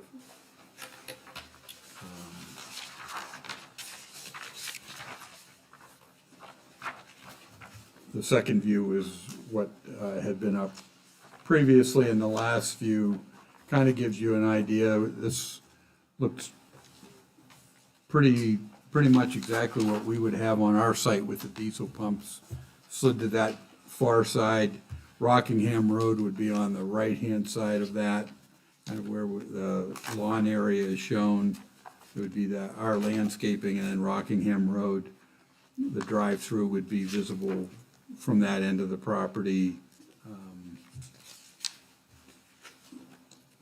And as far as signage, we really haven't finalized a signage package that we could come back to you for. We'll have to come back to you with that later. So if you have questions on the architecture or what's being proposed, we're happy to try to answer them. Mr. Chairman, I have questions. Go ahead. Okay. Mr. Butler. A couple of questions. I think it's a great location for it. I do. I've noticed that you've put some rumble strips in the entrances for exactly what I was talking about previously, about these radiuses and trail, even cars going through there. Some people just, Right. they miss it. People lazy. I have had the opportunity, sir, to take a look at some of your buildings throughout New England. I made a notation, and this goes to the style of the building, Cranberry Highway, Berkeley, Mass., Hollis, Berlin, New Hampshire, and Bristol County. They all had a design of a more traditional, how do I want to put it? Traditional building as far as design goes. You do have different designs, I see it. It's not like I'm fighting McDonald's and they want to keep it this way, and that's the way it's got to be. I see in your designs throughout your system that you do have some flexibility. I would like to see you consider a design similar to the locations that you have that I had indicated, to see if we can make it a little bit softer and more traditional looking. When you're saying traditional, what features are you talking about there? The roofs, the exterior building materials. If you take a look at the pictures at the locations that I spoke to, you'll see what I mean. So I know that you can do it because you have been flexible in the past, and I assume that that was probably dictated by the towns. I assume. So yeah, I can address some of that. So, Sure. so several of those locations Mhm. were, they've been acquired by our company over the years, so they weren't They weren't our initial designs. Mhm. There were some that had some very strict architectural guidelines. You mentioned Berlin. That was a much different store than what our prototype is. So we have developed a prototype for our brand over the past 3-4 years, and we have some of the elements of that in this building here. The fiber cement boards, and I have some samples of the boards here, so you can see it. You know, we've got it's like a sandstone beige finish. We're trying to go with some, some earth tones on the building primarily. Sure. And so those are the two fiber cement samples. The darker brown is the accent around the store entrance. And our prototype is to have a flat roof. We have gone with the mansard style roof here to give it some more character. And I understand what you're saying. We can take a look at some of those other buildings. They're not our prototypes. We didn't build those. Okay. But I'll welcome the input from the board members, and we'll see. And the reason why I say it is, as the development of Exit 5 has come into play, if you take a look at the bus station, you take a look at the Keller Williams Realty office, you take a look at the Dunkin' Donuts freestanding building, you take a look at the Irving gas station, we seem to be trying to get a certain country flair to continue in that area. I'd like to see you consider it. That's my feeling. The other thing too, which I just want to bring to your attention, and I tried the last time, and it got nixed, I get it. But I have to ask. This intersection is going to become really busy. Your competition down the street, 7-Eleven, we have had pedestrian accidents in front of there. And I was in favor of trying to get some type of walking path along the perimeter of that road. If it can be considered, I would appreciate it. Which road are you? Along Sims, because there's still a lot, we have the trail rail that's coming up there. We have people crossing the street from the state sidewalks that they put in at that corner. And Vista Ridge. yeah, Vista Ridge, but also there's a large parcel of land across from Vista Ridge that, there's been some conceptual discussions of I don't want to talk out of turn, but it was over 150 units, living units there. So if that conceptual plan goes forward, we're going to have a lot more pedestrian traffic. And so those are the things that I bring up, and if they can be considered, I certainly would appreciate it.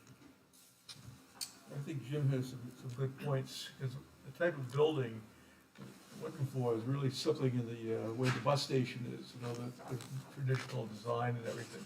So that has kind of set the tone for that, at least that area, and other outfits that have come in to talk with us. So take a look at the bus station. That's what we like. It should blend in with it too. We like some continuity. We don't want something that sticks out. Maybe you want it to stick out for advertising or whatever, but it doesn't blend in. As far as the community is concerned, it's not aesthetically pleasing. Yeah, I would be We've in been through agreement. McDonald's and getting them to change the design, so they have changed, so. I would be in agreement. One of the first things I noticed was how markedly different this design is than the one that we had previously approved. The prior operator had, done, I believe, even a peaked roof on the canopy over the gas pumps, shingles for the roof on the building. I think they were doing a brick, a lot of things that if you had gone through the Londonderry lookbook, that you would see in there that would make this building kind of fit better with the other buildings in the area. The lime green certainly jumps out at me a bit.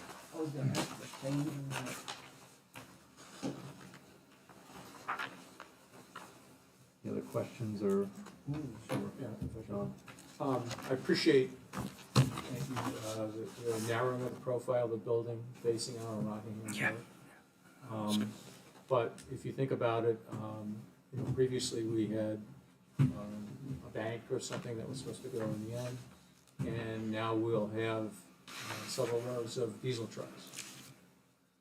On top of which, you know, just several months ago, we had extensive conversations about another section of town, about the amount of pavement that we were flashing out to one of our main streets.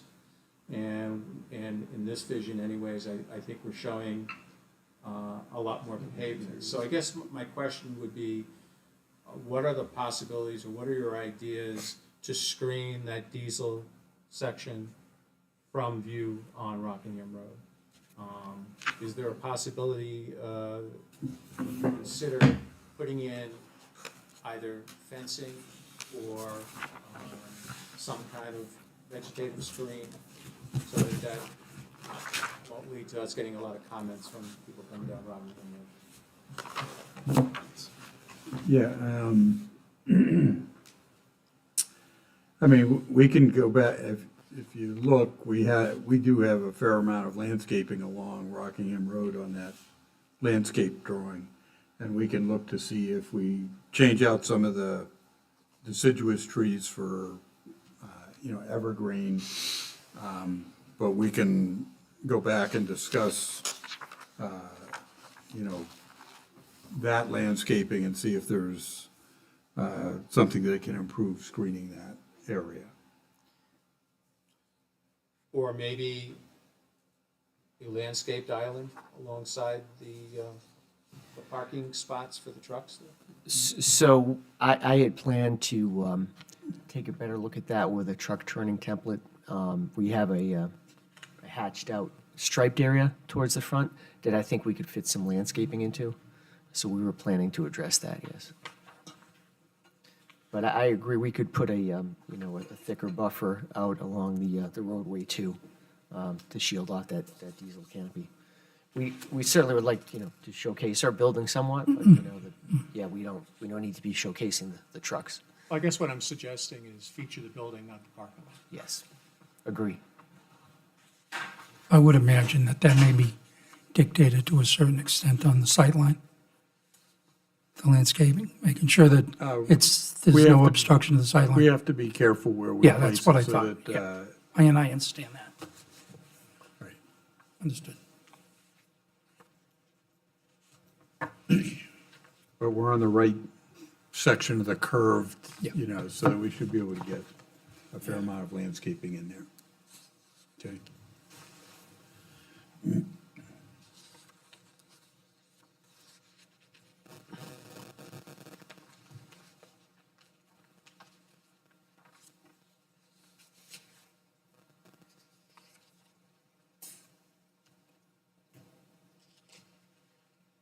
So considering the feedback that you've gotten so far, are those things that you think you'd be willing to consider in the design of the building?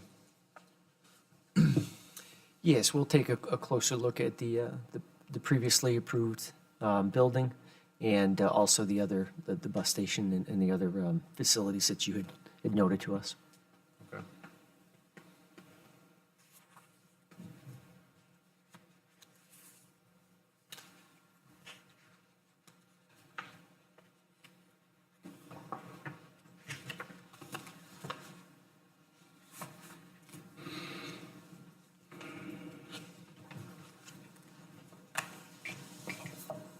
This was conceptual, wasn't it? So they have to go back to design review. With design review. Okay, good, that was smart. I think he mentioned it, and it got me right off, is that, can you get that lime green and make it a different color? We're trying to. That's one of our company colors. Okay, I understand what you're saying. It does stand out prominently, and I mean, that's the intent of it. But, you know, we'll take a look and see what we can do. On pumps and this, can you do like one of an earth tone color? Well, we're kind of taking a look at the whole building, so Right. we'll look at the whole thing. and Well, yeah, because we'll be Snowball back. did it, and that wasn't our grass, but. The other thing too is the design of the canopy. Remember? Yeah. Irving? Do you remember that? The Sunoco. Well, the Sunoco was already there. There's nothing you could do. Yeah, I think, if I remember correctly, in the, Well, just take a look at the Irving. There was a lot of discussion about the lines on the canopy and how to break it up and let's see, who did it? Alltown did it. And Irving up the street, I think, altered their design to make it a little bit more softer and not so. So is there something specific on the canopy that's shown that, I think, I mean, I didn't see that. it's right here. Or, there's kind of a See, further flat. away view right here. Yeah. It's flat. Yeah, right. yeah, There were conversations about that. I Am I think wrong? this very site that we approved prior, Yeah. we had gotten them to do a peaked roof on the canopy. it was Something. very, very subtle. Yeah. But, I thought the discussion was you liked the narrower profile on it instead of having, a bulk on that canopy. So, but whatever comments you have, we'll take into consideration. Are you looking for that to be peaked? I feel it would soften the look of the canopy. Or give it a little style also. Right. Flat, it looks pretty. That's not necessarily the only option, but it's an option. So at the building, what we did, instead of just having the straight vertical parapet roof, we did add that mansard roof. Yeah. We had taken a look at peaking that roof all the way up, and it because of the size of the building, it goes very high. Yeah, the hip roof is fine as well. Okay. I think my main contention with the roof the way it is right now is the metal.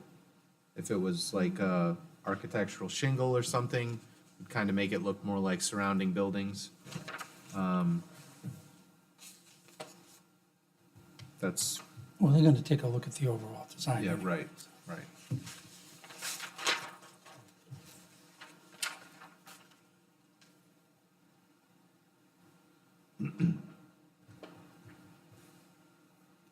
You all set? Okay. Subtle color palette. Okay with me. I think we're moving in the right direction. Sometimes it takes several iterations. It's all right. I think Jeff knows.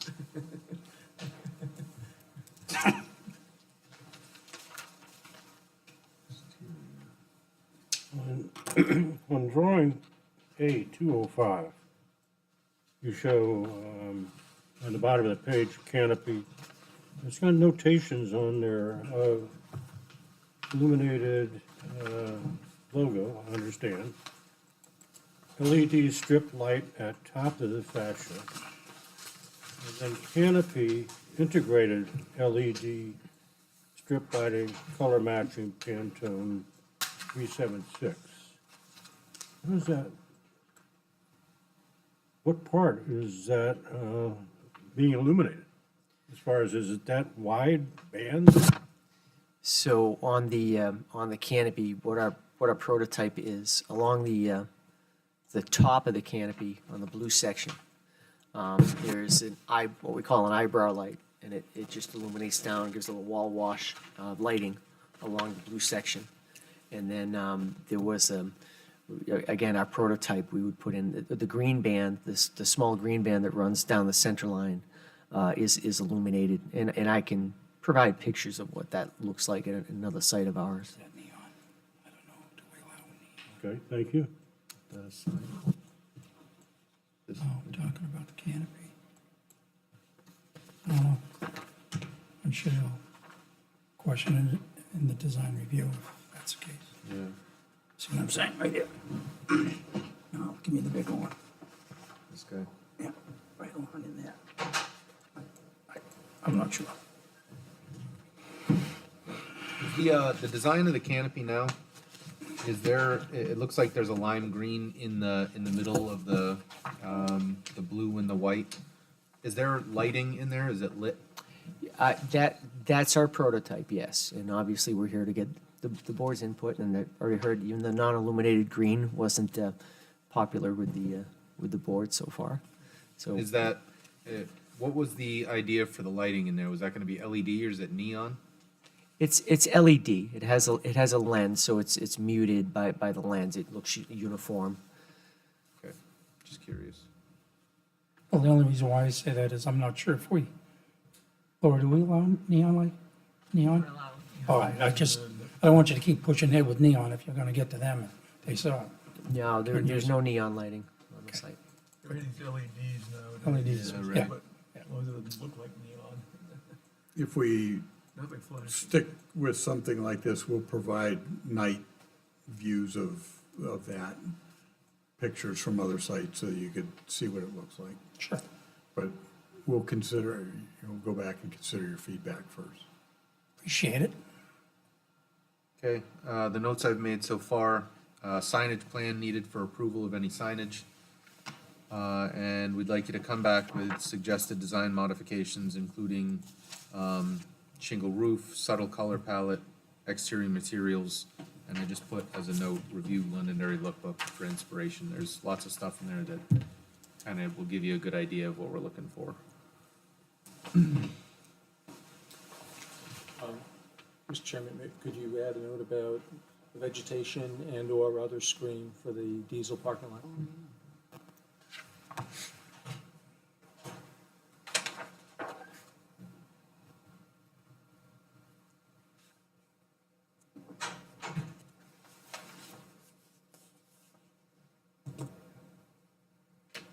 Yep, screening needed for diesel lot area.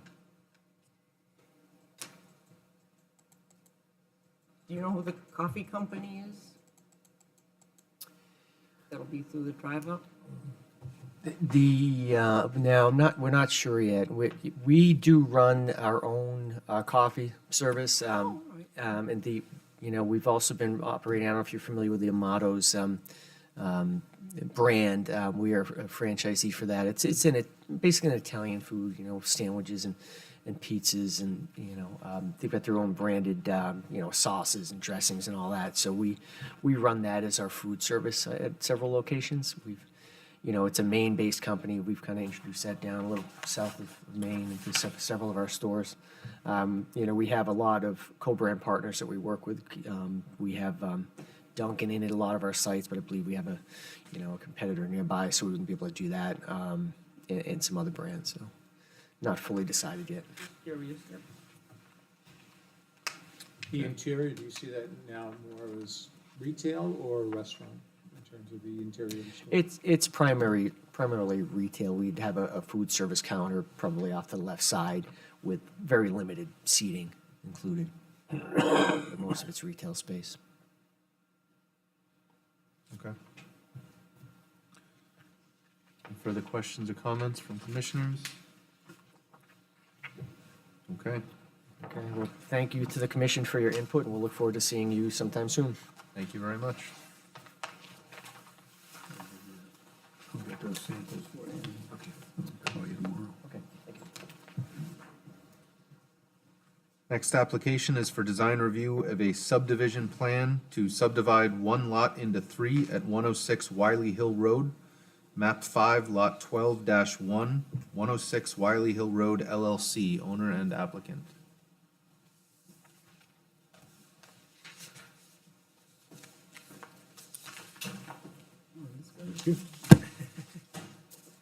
Busy guy. Business is good. What's that? Said business is good.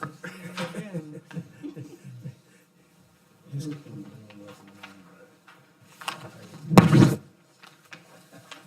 keep the meter running, huh, Jeff?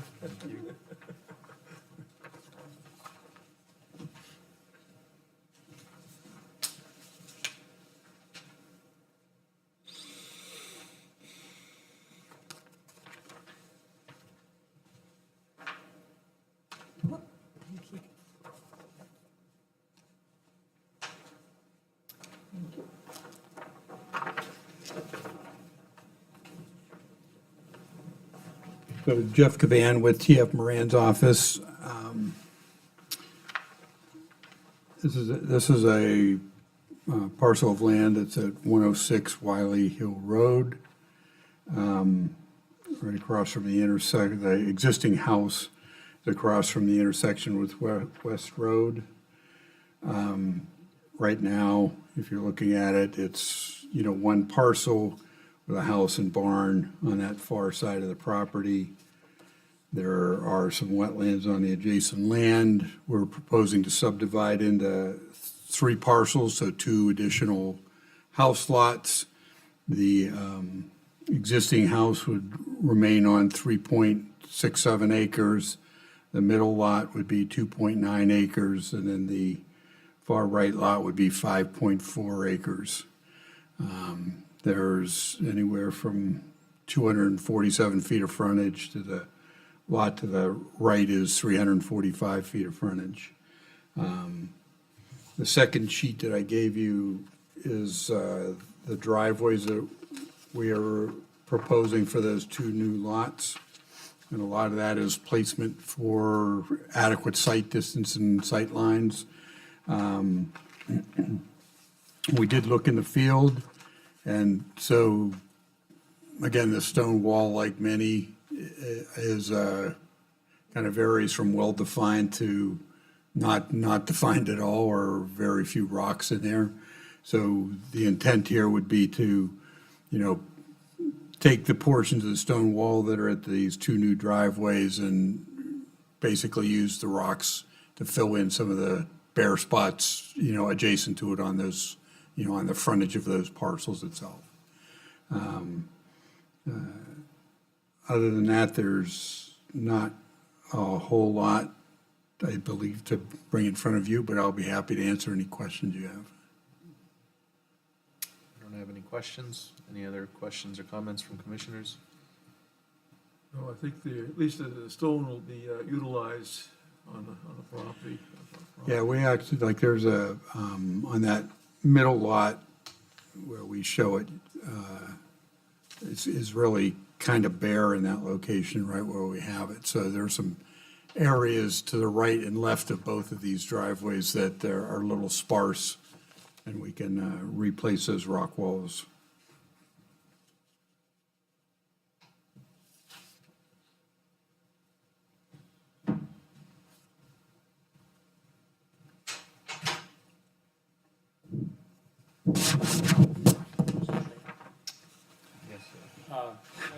No issues from me on the subdivisions. This is at least the second time tonight we've heard about a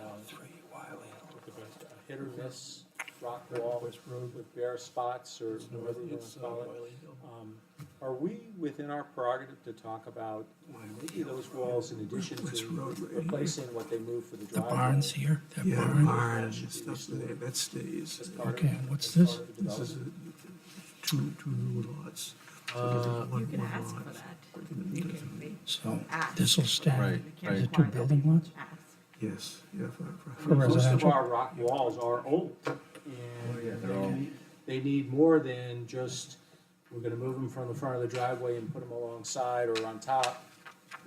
On top in this case, as Jeff's proposed, but, versus restoring the rock wall. What is the purpose of this subdivision? Is it being subdivided into home property, basically? Yes, Yeah. so creating 2 new residential lots. Will these be single-family homes, or is it gonna, yeah? Yeah.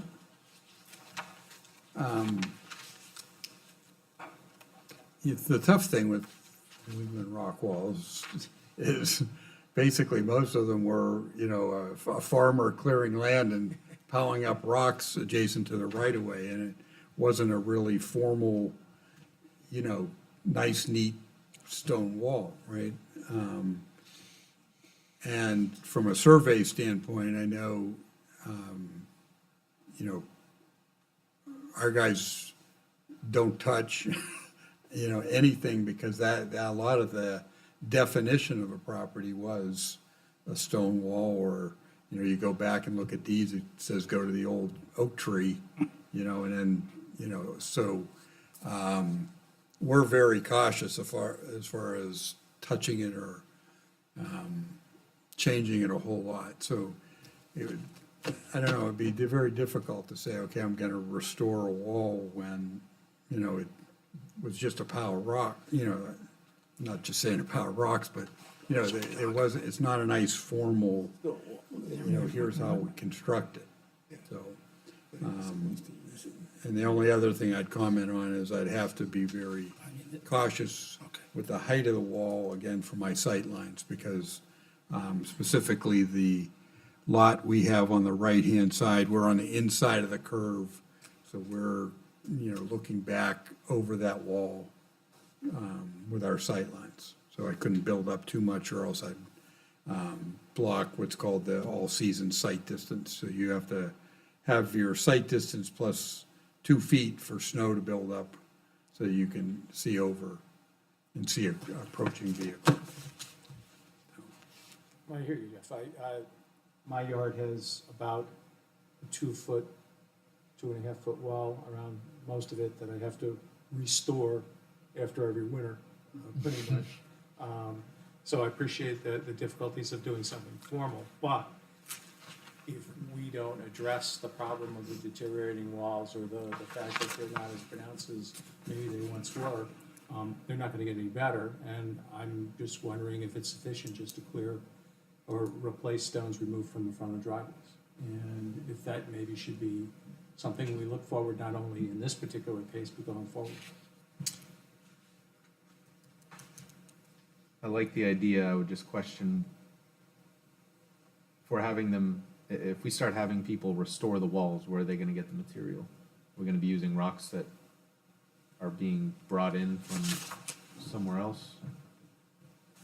Well, I think this has come up a couple of times before, where there's been a discussion, and we've had a conversation about, I'm gonna mess up the language here, but rocks that are a result of blasting versus rocks that are Right, dug field out. stone, right. And I didn't hear a tremendous amount of issue at that point in time from the different person, not Jeff, that we were talking to about obtaining rock to rebuild part of the wall we were talking about.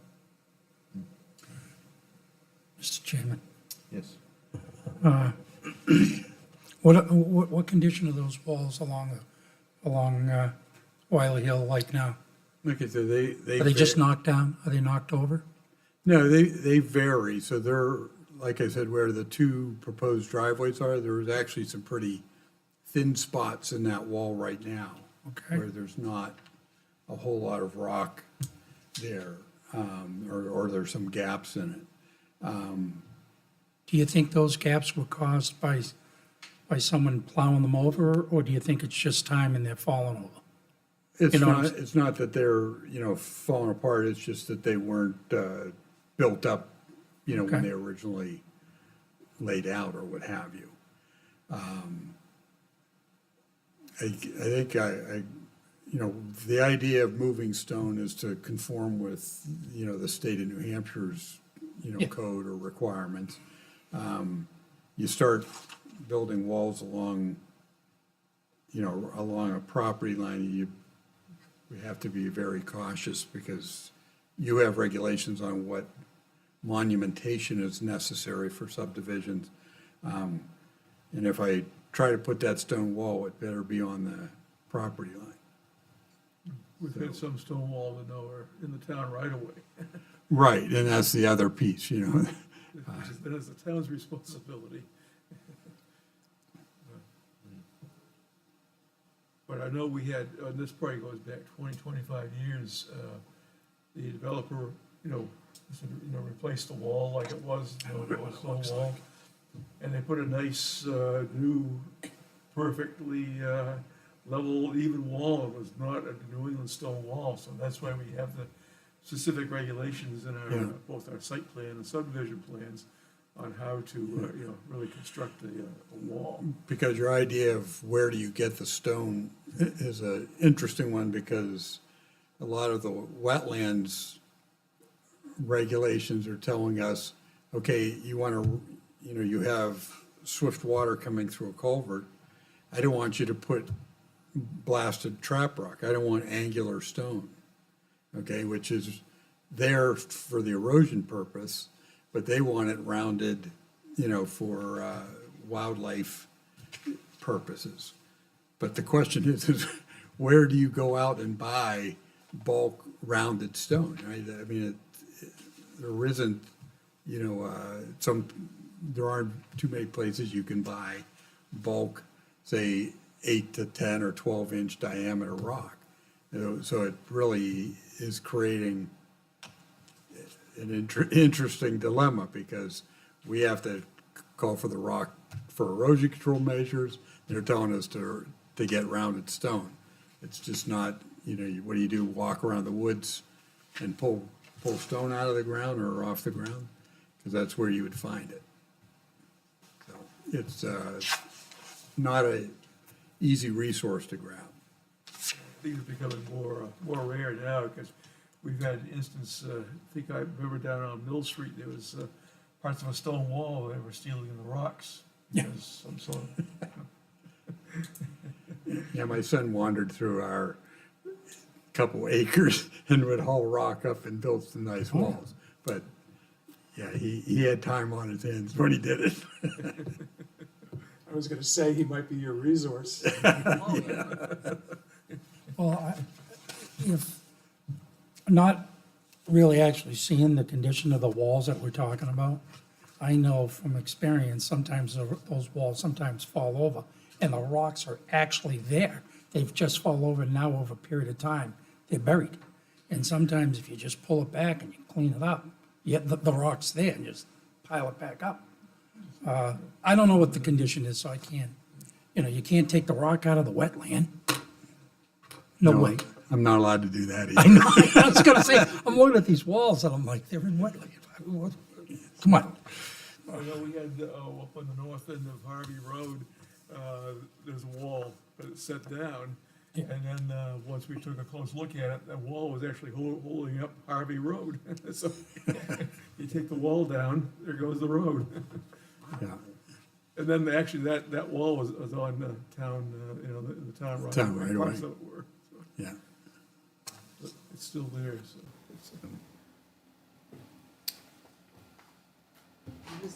Well, with regards to the stone wall, and that's what we're talking about, right, the stone wall, how do we even know if that stone wall is gonna be affecting the sightline of the driveways?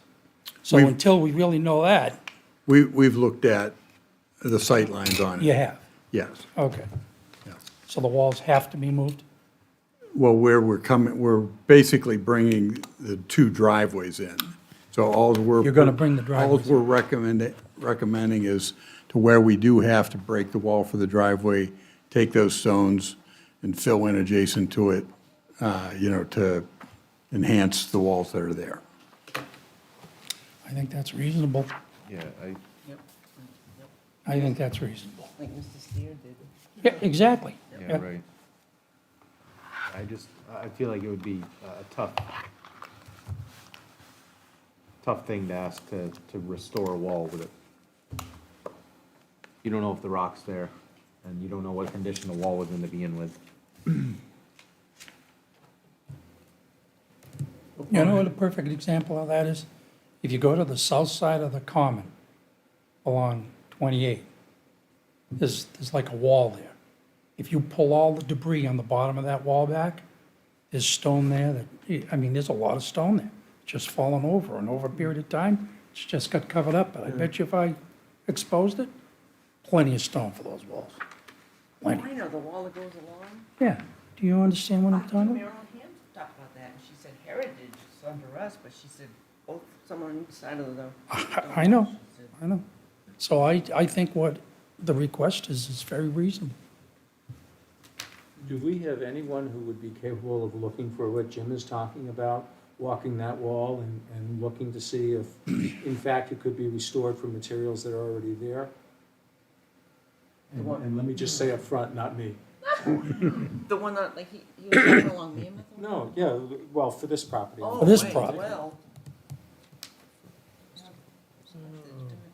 I don't know if we've ever had a request like that before. No, I don't know how much John Truddy, I can ask the, You can ask John to do it. he's an engineer, though. He is. Listen, if we have to, I'll go out and do it, It needed like a. and I'll come back with a Like a report. stone How's that? basin or something. I know we had an outfit restore the town pound. This is probably goes Bob back Slater did 30 years or so. 'Cause that was done through the Heritage Commission. Yeah. It was a town warrant article, town meeting for appropriate the money Yeah. for it. Yeah. I don't know who it was. It's one of the best in the state. 'Cause I remember Junie Vickers and Marilyn Ham worked on that. Were those more granite block type pieces? Yeah, the block type Like, things. so That's what it's- I'd usually seen on old town We need pound. a keeper of the walls. But, they I'll had- be more than happy to go out there and look at it. I was waiting for that, Jim. And, yeah, I know you were. I mean, I'll go look at it and give you my opinion. Either you like it or you don't like it. I'm good. Are you good with that, John? Yes, sir. Okay. But you need to have some definition of what you're talking about as far as defining it. Yeah. 4 stones in a row touching, Yeah, is that a stone wall? Tough thing is, differently. probably every few feet is gonna vary. Yeah, right? absolutely. So like you said, there might be stone, but if I uncover it and try to move it, it may make the rest of the stuff fall down. So, it's a tough Well, we were just at. request to ask somebody to rebuild it, without seeing all the conditions, so. And then how it gets rebuilt is in the Oh, eye of just the a- beholder, so it's. Right.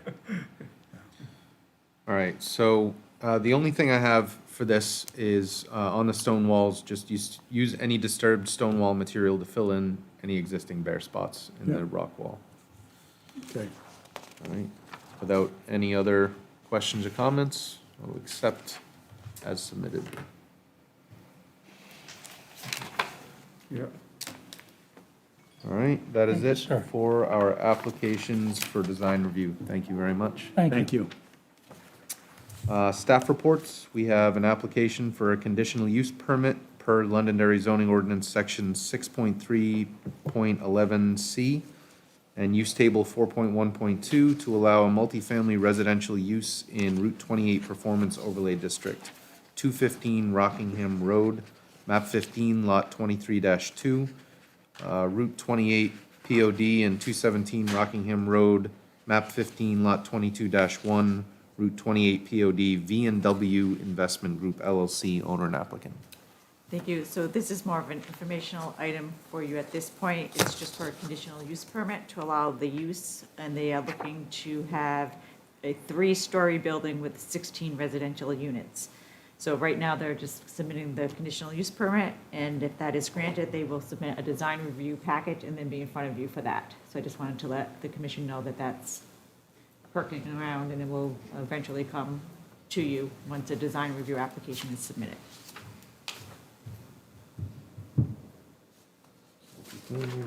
Thank you. Laura, currently, I think there's some sort of a spa or something there. It may be. Yeah, I'm not sure what's there now. Yes, you're right, John. And it used to be that barbecue place, the house, and it used to be a museum, wasn't it, at one point? A kids' museum, yeah. Yeah, you're right, you got it. Children's The Met. museum. All right? Met. The Met. Yes, My kid's there. I can't believe I forgot that. I know. They moved to Derry. Yes, and I don't know if it's still there. I don't know if they're still around. I don't know. Okay, next item is an application for design review of a condominium conversion at 350 Mammoth Road, map 9, lot 22-1, Daniel R. Howes, owner and applicant. And again, this is an informational item for the board. We have an existing duplex that the owner wants to convert into a condominium. One unit has 3 bedrooms and 2 units will have, one unit has 3 bedrooms, the second unit has 2 bedrooms. So it's just basically a conversion from an existing duplex into a condominium unit.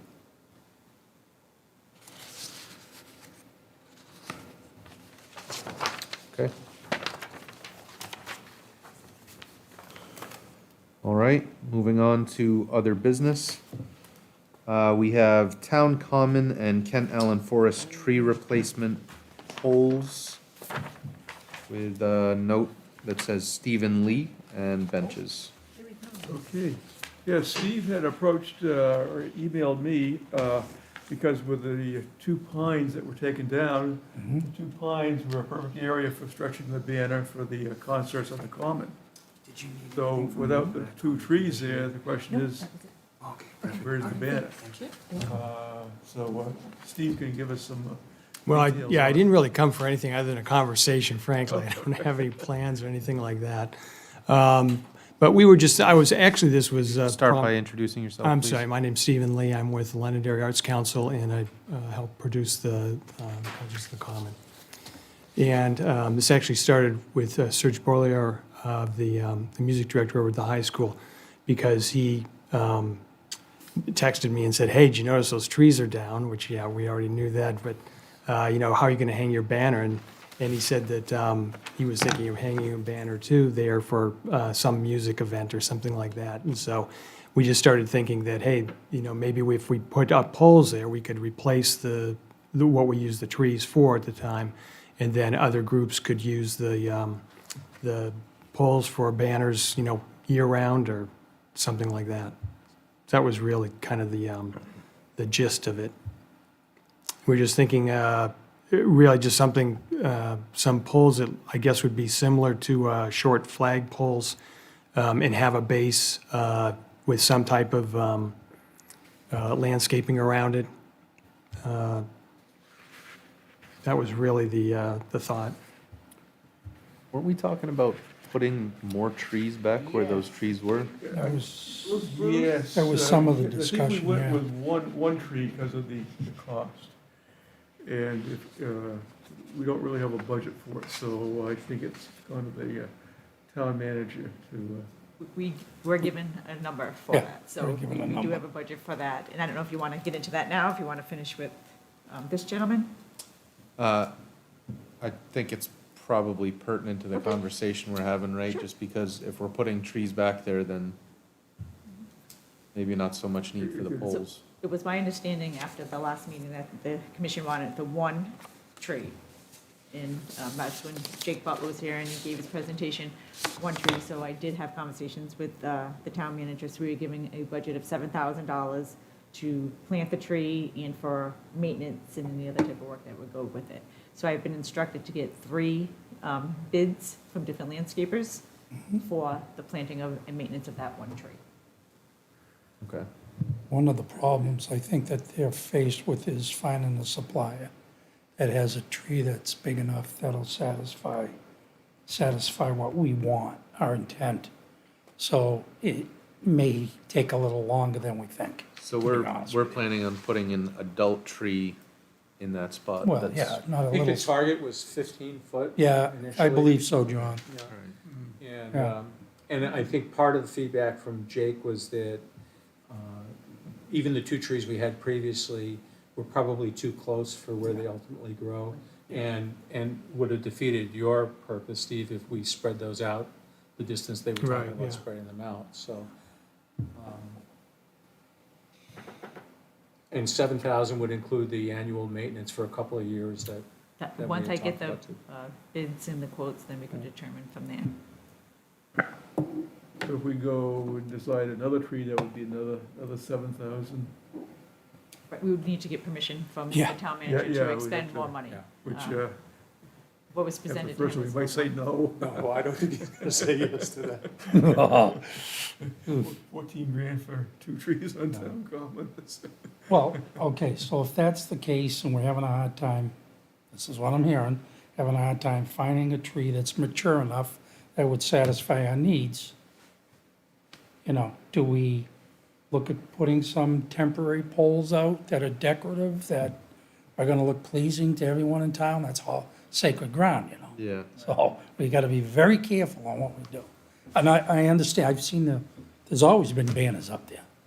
Right. So now we have the state used to let us put banners across 28. Now they don't allow us to do that. So that's gone. Yeah, yeah. So, Yeah, because I know that thwarted the old home day people, because it used to stretch across the yeah, road. we used to, right across the, I guess my other question would be, do we really want a permanent place for banners? I understand Yeah. concert on the Commons in the summer, but do we want year-round banners of different organizations going up there when concerts on the Common come down? Or do we want to restore that to its, we're going to have our one tree be the focal point of that area, except for the months where we put up the temporary post for a concert on the Common? I wonder if, we could have, the holes in the ground or the support and, Right. they could be taken in Yeah, and out. Have temporary Put poles in- that we can put in. Put up the Exactly. banner, then the banner, when you're through, take the Pull 'em out. poles out and. Yeah, I Yeah, think like they, anchor points kind of in the ground type Yeah, of so thing. you get a cement casing and a metal tube I think, that the hole would just fit right into. I think that maybe we should see if David Wally from Oh, DPW, yeah, maybe Yep, he has some ideas on how we can do a temporary thing. yeah. That'll look decent, you know? Otherwise, when the poles are there, if there's not a banner on them, it's just two poles sticking out of the ground. Exactly. It's gonna look kind of, I guarantee we get phone calls about 100%. that. Yeah, the comment doesn't take us long to get. comments. Not at all. no, I certainly But, you know, we've understand. had some great things. I mean, Concert on the Common and the Veterans, I mean, there are some great things that happen on that common. And, I mean, it So could we be do used, need all something, home I day, think. you know, to advertise different things or different events to, but. I would rather do something like that than one of those electronic signs. Yeah, I think, Yeah. What? Well, I figured I'd bring it out in the open. That's all. Okay, there you go. We just get one of those highway signs. That's what I'm talking about. and one for the police station. I don't think that'd go over too well. Also, when we do anybody wants to do a banner, can there be like a time limit? Like if they put it up like 3 days before the event and then take it down within a few days? 'Cause some of them seem to be up for a Well, while. if we control the temporary poles, Right. Yeah, that's definitely something that we have to look at, absolutely. Thank you, yeah. Yeah, I don't want the banner sitting there after the concert's been over for 2 or 3 weeks. Well, come on, I'll yeah. go take it down myself. Less than that. You know who to call. I mean, I think it's doable. Yeah, and, I do too. yeah, I like that go idea. with the, Temporary. setup and, Yep. Or it would be to Yep. talk to Dave Woolley and see what the town can put in for, fixtures, and then, you can probably check the right location, so it's. Could even have some little shrubbery around them or Yeah. something, so you can't even see them when the poles aren't in there. Oh, yeah. Yeah, I think you'd want to cap it too, Or, Yeah. you know, Oh, yeah. when it's Yes, not yes. Yeah. safety and also just not filling up with mud and. Wasn't there some issue with drainage in that area, though? All Which was one done. of the You reasons fixed that. yeah. they. That's okay. what killed the trees. Yeah. Oh, yeah, that did it? I would say that definitely contribute to it, yeah. Yeah, no, they were okay before, I mean, it just happened, right, it's one of those things, but yeah, the year after they did all the leveling, the trees just died, I think they cut too many roots or something is my guess. As a mechanical engineer, not a tree person, Sounds right. so. And a little while ago, did we okay the lighting on the common that comes down? We haven't. What lighting? Any decisions on lighting. And on the town common, the, whatever you want to call it, within, and the people are on the stage. Oh, the stage, the lighting on the stage? Sorry, yep, I forgot to mention that. What? But the lighting, did we, I don't think we ever did. I mean, it looked gross, it was blue and what? So, yeah, I want to say, hey, watch it. I see you smirking. But, no, it was, whatever. You're talking about the lighting on the stage? On the Yeah, bandstand. inside, That- up on the ceiling, coming down, it Oh. was like. I don't know.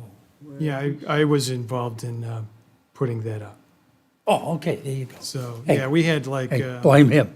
just spotlights on there before, and so we would get complaints at the concerts from, later in the summer when would get dark, and we'd get complaints from the audience saying, love the band, but the lighting wasn't very good. Well, it's not their lighting, it's our lighting. And so the company I work for, Philips Color, or at the time, Philips Color Kinetics, we donated about $50,000 worth of LED lighting. Okay. And so that's what you see now. Is that all colored stuff, or? No, so what it is, it's the lighting on people, you always want it to be white. And so the colors in the background, it's really a nice canvas in back because it's all white. And so we have colored lights behind the bands, but the lights that shine down on the performers are all white. Oh, so I came home and it was like a blue. Well, so what we have right now is the Ukraine flag colors, and that's what's there right now. I'd program that and put it up for the month. I don't know when I'm going to stop it, I guess, as soon as this war ends. So, But still, any of that, don't they have to get permission from us? I don't think it's ever been brought up. No, I think it's just, I think the bandstand is, whoever uses it just kind of will do their own thing. Yeah, I don't think we've had any Yeah, we've never. rules or never regulations really or got- anything like I that. know when it would, things would kind of fall apart on it, we would just make sure, because it really probably comes under the town manager, you know, having to oversee town property.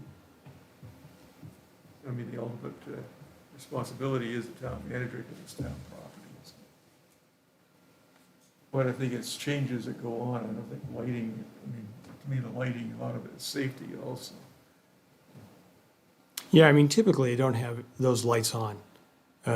Only time I program the lights is for, I mean, Ukraine flag was obviously a very different situation. But around the holidays, we have lights going, and I coordinate with the folks that put the trees on the common. Oh, yeah. 4th of July, I think I have some colors on the 4th of July. I think I've done something that's Thanksgiving once. It's stuff, it's a few days of the year, really, other than actually when we're having performances. So, yeah, we really don't light it up very much. Okay. I think it's great. Yeah. And I know, because one of the things we talked about was landscaping on the common, and it came up with the water situation. So now we got the water situation resolved, lost 2 trees because of it. But and one of the things was to look at lighting within the common at night for safety, for events that go on. But that hasn't come about, you know. And I know I had a couple of conversations with Kevin when he was town manager about placements of the light, and then Steve Cotton was involved with that. But Steve is retired now, and Kevin's on the campaign trail. So. And, Yeah, I mean, they have electricity kind of throughout the common, so you yes, I certainly know could do it. Steve Cotton knew exactly where all the wiring was and everything. He would just point things out. So Wow. I don't think Dave has got up to that speed yet. No, I don't think so either. But they would have to, you know, they would go on the, like, you know, pole for just like, you know, broadcast lighting, you know, like when a concert got over so people can walk out of the common okay. Yeah, it does get, late in the season, it's pretty dark. Yes, Yeah. because the thing is, you can't see, your feet are, you can trip over something and people trip there, so. Yeah, But some of that wiring that was redone was put where we could put a pole. I think we figured 3 poles would handle lighting the whole common. yeah, But that's a thing to come. That's Yeah. like, you know, spending money on the common, goes in the warrant article, people don't feel like spending money, right. doesn't pass. And the drainage was a whole separate thing. I think lighting would have to be a separate thing to let people know what's going on. Not my approach to town meetings. Don't we, Too many as a- warrant articles. don't we as the Heritage, aren't we allowed a certain amount every year? We get it from the town? We have to put our budget in. Oh, I don't We know. haven't done it in years. No, We don't have a line in. no, We don't have a budget. you No. know. I thought it was we don't. automatic that we got no, there's no, 400 a month or Oh, something, but. we used to, but those days are those gone. days, those free sandwiches are over. I think we want, it was like the drainage, if we wanted something specific, we had to put together. And that's what we did. Well, the other thing too is Janos, there was one point where they were discussing putting some curbing up on that high side, across the Yes. street from the church, because all the water comes across the road Yeah. The curbing, and comes right down into the the common, curbing was very if I expensive. remember correctly. So that's why we did away with the curbing. Yeah, that's what I So the thought. water still comes over, and supposedly Giannis designed it in to That's- hear that water yeah. coming in. So after a storm, it's gonna be wet, and that, you know, northern part of the common, so. It'll eventually go, you know, drain. Yeah, it drains. So as far as these poles, Yeah, if you'd like me to, if you'd like me to look What into are you that, talking- I'd be happy to. Yeah, we haven't had a discussion about the common in a long time. No, no kidding. so what can we as a group recommend for that? Is it something that we can make a suggestion to, I'm sure it's not our purview, right, to ask for the Oh, sure it poles is. to be set in the ground? Yes. Sure it is. Why Yeah. not? Yeah. No, again, I came here Yeah, for a trust- conversation, so I don't have a specific I mean, proposal. We can go to the town manager. Right, Because Right, the- that's write kind of what something, I I, mean, that's you- kind of what I was, Yeah, yeah. right to the town manager, I'll tell him it's coming. I'd have to measure, I We'll knew that would take come it up from tonight, there. I have to measure a banner to see know what what, I'm saying? and try to remember what the trees were approximately, Yeah, right? But we certainly can change that, the banner is cheap to make, so I think we have to find that's not a system that's first. not a reason to make It's not a the critical- spacing. You don't want to drop a few telephone poles there? Oh, boy. Only kidding. Okay. Hey, can I just ask, do we, the town, do we want to own these temporary poles? Or just put in the infrastructure, the holder that goes in the ground, properly spaced, and let Steve's organization own the poles? So that the next organization that comes along that wants to put something in has to go through that process of getting poles and the right size banner and all that stuff. The reason I'm saying that is I think if we have 365 days a year of different banners going up there, it's not a banner anymore, it's a billboard. Yeah, Okay? exactly. And, you know, if we say, sure, we'll consider it, but are you aware that you have to go out and buy a banner that's 8 foot wide with 2 8-foot poles that fit in the holes that we put in the ground? That might deter some groups from, including a couple that I belong to, okay, you know, want to go and throw that banner up on the corner of the because I'm not sure that's something we want beyond Steve's effort in the summer. Is there any kind of approval process now for, well, when the trees were there, for somebody to put a banner up? I would imagine, Town manager, yeah. okay, so, I mean, that's part of it too, right? They still have to go through an approval process. It's not like somebody can just go There's wire up a banner th- whenever. th- There's an application to use the common, so the person who Right. wants to use the common has to fill it out. Goes to town manager for approval. Used to be, the old days, it was the board of selectmen had to approve it. But realistically, how many organizations of goodwill is the town manager gonna say no to? That would be tough. Be tough. Unless we set guidelines.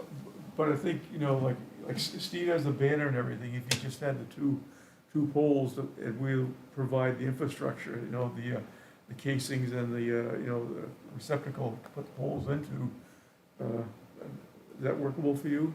Yeah, I think so, I guess I would, and I'm You can thinking take the where, poles with you, so, well, I'm thinking where to put the poles, and I'm thinking just in the, right under the bandstand. they may fit at the bandstand in that electric closet, because the ceiling on that is quite tall. I think we need to think about that. You think about that? I don't know if I feel. Because it's gonna be hard, you're gonna have to have a big car to get those things back I and think, forth to your I house. think we're better off putting it in the hands of the town manager. Could that be something that goes through the town and through like DPW where Yeah. they store the poles and then they put them? That's kind of more in, along the and you lines of what I have was to thinking, yeah. contact Once there was an DPW? application that was approved, then we would have DPW go out and set the poles, and then Yeah. whatever Yeah, organization right, could set right. up their Yeah, banner. yeah, have control over it like that, that's a good idea. That would probably, I'd say work better.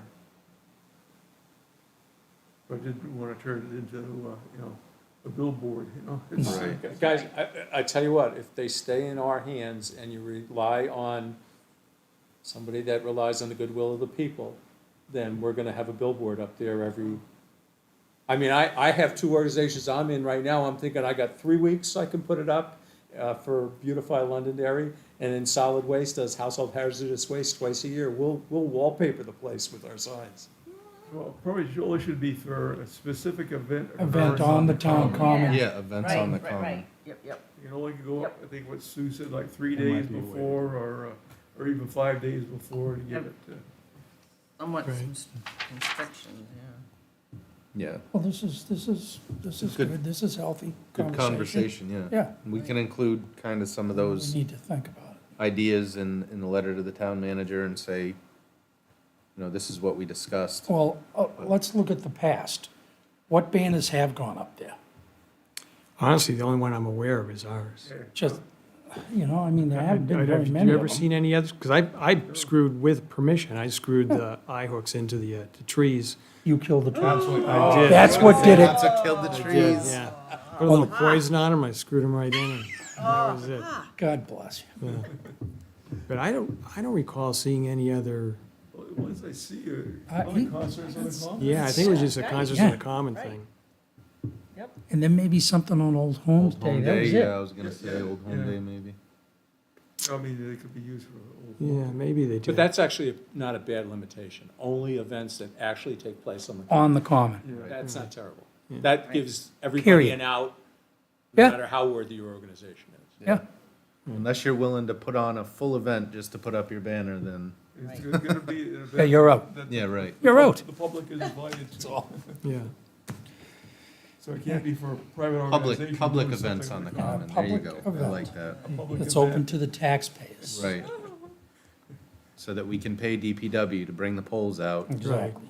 Pop them in. Yeah, I don't think Dave Woolley would complain about that at all.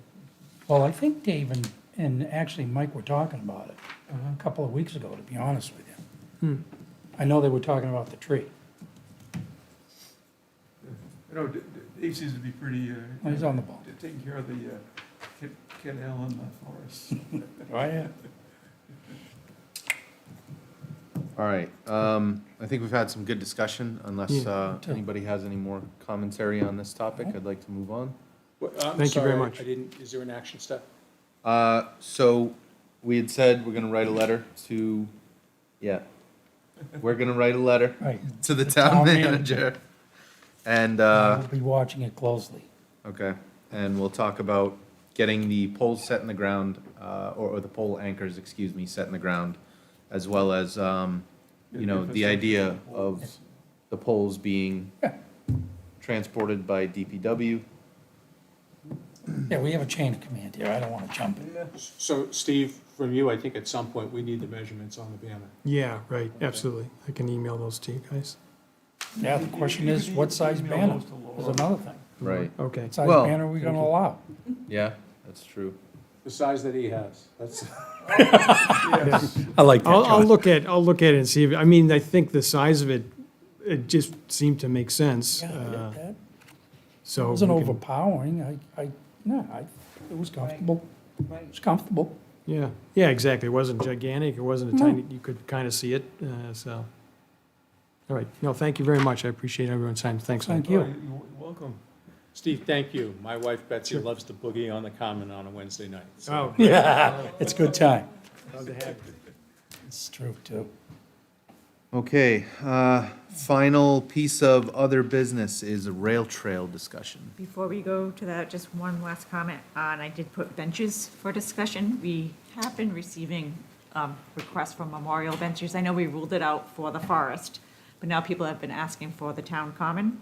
I just wanted to make sure that the same reasoning that we applied for the town forest is for the common as well. Because we weren't 100% clear when we had the discussion last time, so I just wanted to bring that to the commission's attention to make sure that that was the case. Sure. Yeah, Yeah. I would say, I think same ideology Yes, applies. because the forest and the town common are not a cemetery. Yep. Right. I think we have a bench that is for Dick Hutchinson, who was a former town administrator, and Dick's wife wanted to donate a bench or something, so that sits on the northwesterly end of where the town forest is. Last I know, unless it's been stolen or moved or whatever. No, it's still there. The granite bench? Yeah. No. There was one out here for Bob Carr, who's a previous Yep. town attorney. I don't know where that one is now. I thought it was at the library. It's a lot, I thought on either side there's one for oh, okay, different people. but those are the only two that I know of to have marked, and they're town officials. So we have been referring folks to the rail trail, Bob Rimmel, for, if they wanted donations or something, maybe they could help with that organization. Because they do put benches up. Yeah. I've sat on several of them. Yep. That might be, you know, a way for Got a folks little to. tired. Yeah. manage. Yeah, if you get too many benches, you'll end up doing too much resting and not Yeah. enough exercise. Laura, an alternate idea for a referral place is the Green Team and Deb Paul. Okay. They're evidently talking about putting some benches in the area that they're landscaping or bee garden or whatever that's ultimately gonna be. Thank you.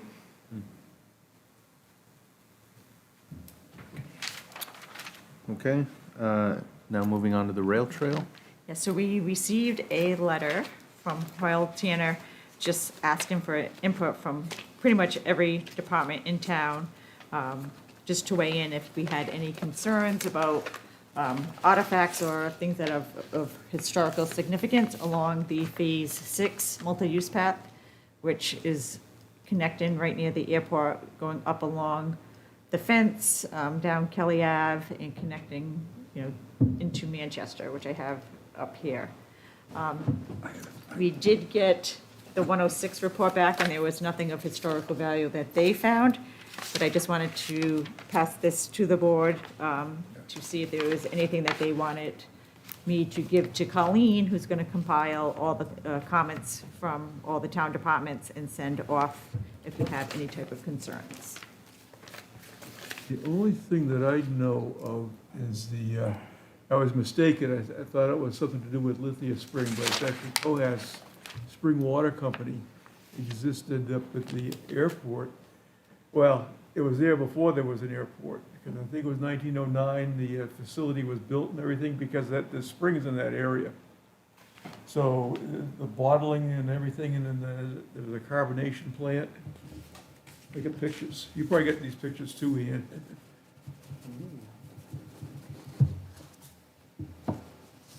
Grenier Field. And this was a literary book compiled by Marilyn Ham and Jim Schwalbe, who were members of the Heritage Commission. And Cohas Birch Beer. This is the 1909. This is the. I'll pass that along. But evidently, I talked with Marilyn Ham, and Marilyn says that she could recall seeing, this is after the airport, a pipe that would have water flowing out of it all the time. And she said there used to be a platform next to the rail, because that's how they shipped the water to various places across the country. But it was built in 1909, it burned in 1920. Nothing was ever done. 1927, I think, is when the airport was created, Grenier Field. That was even before there was a terminal. It was just I think a strip. So at that point, who knows what was, it was in the ground, but I'm sure the springs were still there. But then it was the early 90s that the runway was extended, where they did extensive work on both of the runways. And Marilyn had pointed out, this was Fred Testa was executive director of the airport authority. And Fred, I guess, just went and just did things. He annoyed London to no end. So he just did things and would tell us afterwards what happened. But I'm sure whatever remnants are is probably under the runway, but when they do this rail trail to construct it, at least be cognizant there could be, remnants or something, or even a bottle, who knows what, that would be valuable for our historic Mr. Chairman. story. Yeah, go ahead. Ann, real quick, is there any way, or do you know where that house was or any of the springs were up at the airport? Do you know where those springs were? That would be helpful for us. You know where the Oh, come up, Ian, please. By all means, come and sit, get relaxed here. No.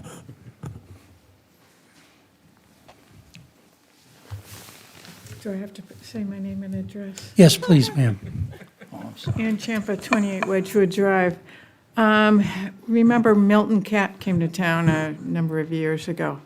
And if you look at their property just to the north of it, you'll see where the old trolley rail line was. And then you can actually get down to that area if you go on, what's the name, Perimeter Road. If you go past Milton Cat going north, and Yeah. take that left on a Perimeter Road, and before you get to the roundabout with Raymond J. Vierchotek Highway there, the road, there's, when I went down there, there was actually an old driveway down there. It was tarred. That's what I used, but now it's, they may have a guardrail that, on the road side, and you'd have to kind of go around it to get down there, but it's all kind of overgrown, but there's like a tar road that follows the little Cohos down there. And you see a concrete platform that's kind of broken up, but the water still flows through that. I've also gone on the other side of the water by Milton Cat, because that's actually, is it state-owned? I'm not sure who, but it's either Manchester or state-owned, so you can actually walk the old trolley line down there. And they have some beautiful rapids down there in the little Cohos. It's really nice. It'd be so cooling on a summer day. So was that the location of the Yeah, it was on the spring north side in of, that area yeah, there? spring area is right down there. Really? It was. And in the book, that was published by the Historical Society. And you can see a number of pictures of Cohos Springs, the bottling plant and the trolley on the tracks that was going by it. And it's not So much down in left that- now. Down in that area, right? Yeah, it's Is- down a steep slope, yeah. To But I get mean, there. is there anything built on it? I mean, There's nothing left, Nothing. really, no. doesn't mean there could be something in the ground that gets, Or it could be overgrown, because it's been years since that's been open. So, the vegetation grown over it, trees and everything else. But I remember reading about when Marilyn Ham went down there, and it could be with Pat Hume. I'm not sure who she went down with. Yeah, because Marilyn mentioned, I guess she was talking with Pat, and said, if if she's going to talk with Pat some more about Yeah. the Cohasset Springs. But you can walk, well, back then, when I walked it, you could walk all the way from that entrance I mentioned towards that Raymond Vierchotek Highway. It's at the first bend. If you're coming off the circle, you go east, and then it kind of bends up. And don't bend with it, just you can get in that way. But again, it's probably overgrown since I've been there. But you can walk that road that follows the little Cohas all the way over to, what's the name of the road that Milton Cat's on? I'm industrial. Industrial. You can walk all the way to that Mhm. using that road that was there. It's To be honest with you, I've interesting. never walked that. Someday. Been here 35 years and I've never walked that. I haven't either. We can go. We better put our shoes on. We'll have a tour of there. I'd be curious. I've done it a long time ago, I think with Marilyn. It was, You went down there? yeah, probably over 30 years ago now. And that was before the airport, the extension of the runway and everything. Oh, yeah. Because there used to be an old, I think it was like a Whistler design bridge for the little Cohas to go through and onto the airport property. It went Yep. through the airport property. And when they destroyed everything when they ended the runway. And then some of it is a culvert underneath the airport area. I've seen the other side. I haven't been there since they've done all the work at the airport. But it was, oh my God, probably like when I was first in town, probably close to 40 years ago. It was what? Probably close to 40 years ago. 40 years ago, wow. I really date myself now. But anyways, okay, But Council we- Butler, if you ever want to walk it. I'll call you. Okay. Yeah, we've done it before. We walked the with the Old Rum Trail together, All around too. trail, yeah. So, Yeah, because this is on the trolley line. yep, yep, you can So, follow it. so it's not really on the rail trail that wants to be developed, so. Yeah, the trolley line almost, well, if you know Old Mammoth Road, you know where the railroad went. The trolley trolley line came up Mammoth Road, and it took a turn right before the intersection where the Annisquam Lumber was, and it bent down to the west, just south of the railroad line. And then they almost came together, and then the trolley car lane headed west to Litchfield, that area, while the railroad headed north along the east side of the airport and went into Manchester. I used to go with my dad when I was a kid, and we'd park in that area where they're going to be developing it, and we just watched the planes come in and come out. It was just, it's a nice area, and I was talking to Forrest Pratt a while back, and he was telling me there was a big swimming hole there, right in that area off of Harvey Road to the west, where they're planning to go in for the rail trail before it heads north. Yeah, there is a big swimming hole there, and the road just came, the road, I think it's Grenier Field Road, or one of the roads, just headed west across where the airport ended up going too. So they had so many farms there before, the area was taken over by the government for Grenier Field, and especially during World War II, more homes were taken. I know my girlfriend, I went to high school in Manchester Memorial. Her family's farm was taken for World War II, for the air base that was being installed there.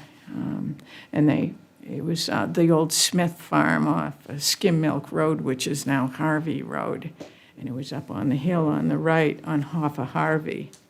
And the government tore it down, but it was never used as part of the complex, so it's too bad. The picture of that house is in Images America also, that farm, it's a beautiful farm, unfortunately. Yes.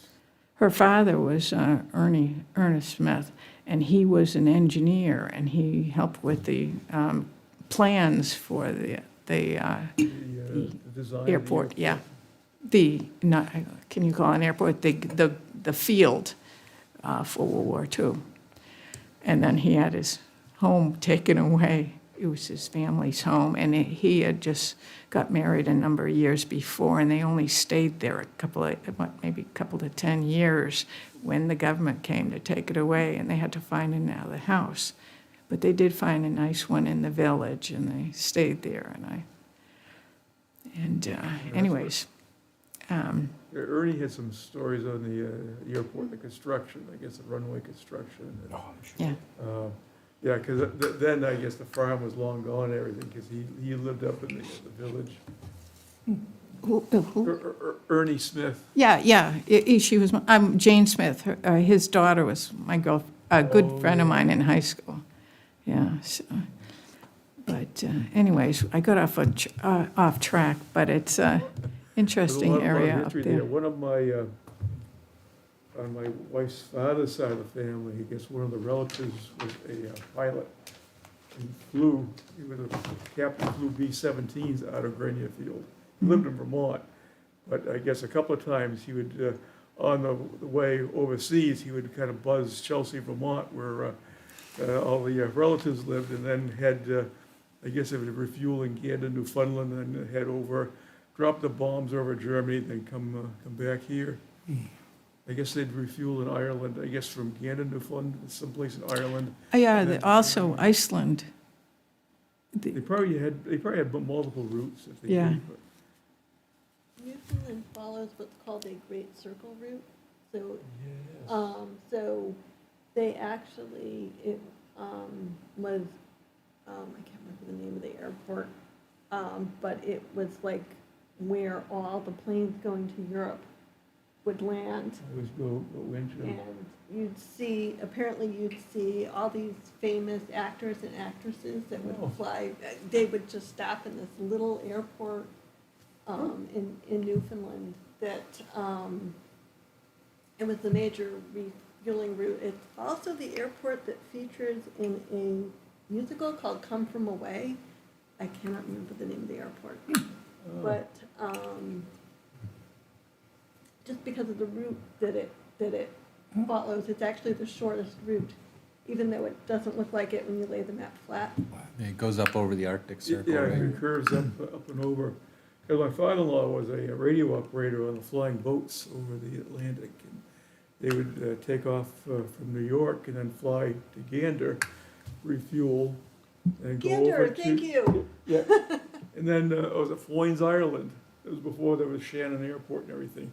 Refuel there, and then he was headquartered in Lisbon, Portugal. That was the summer route. There was the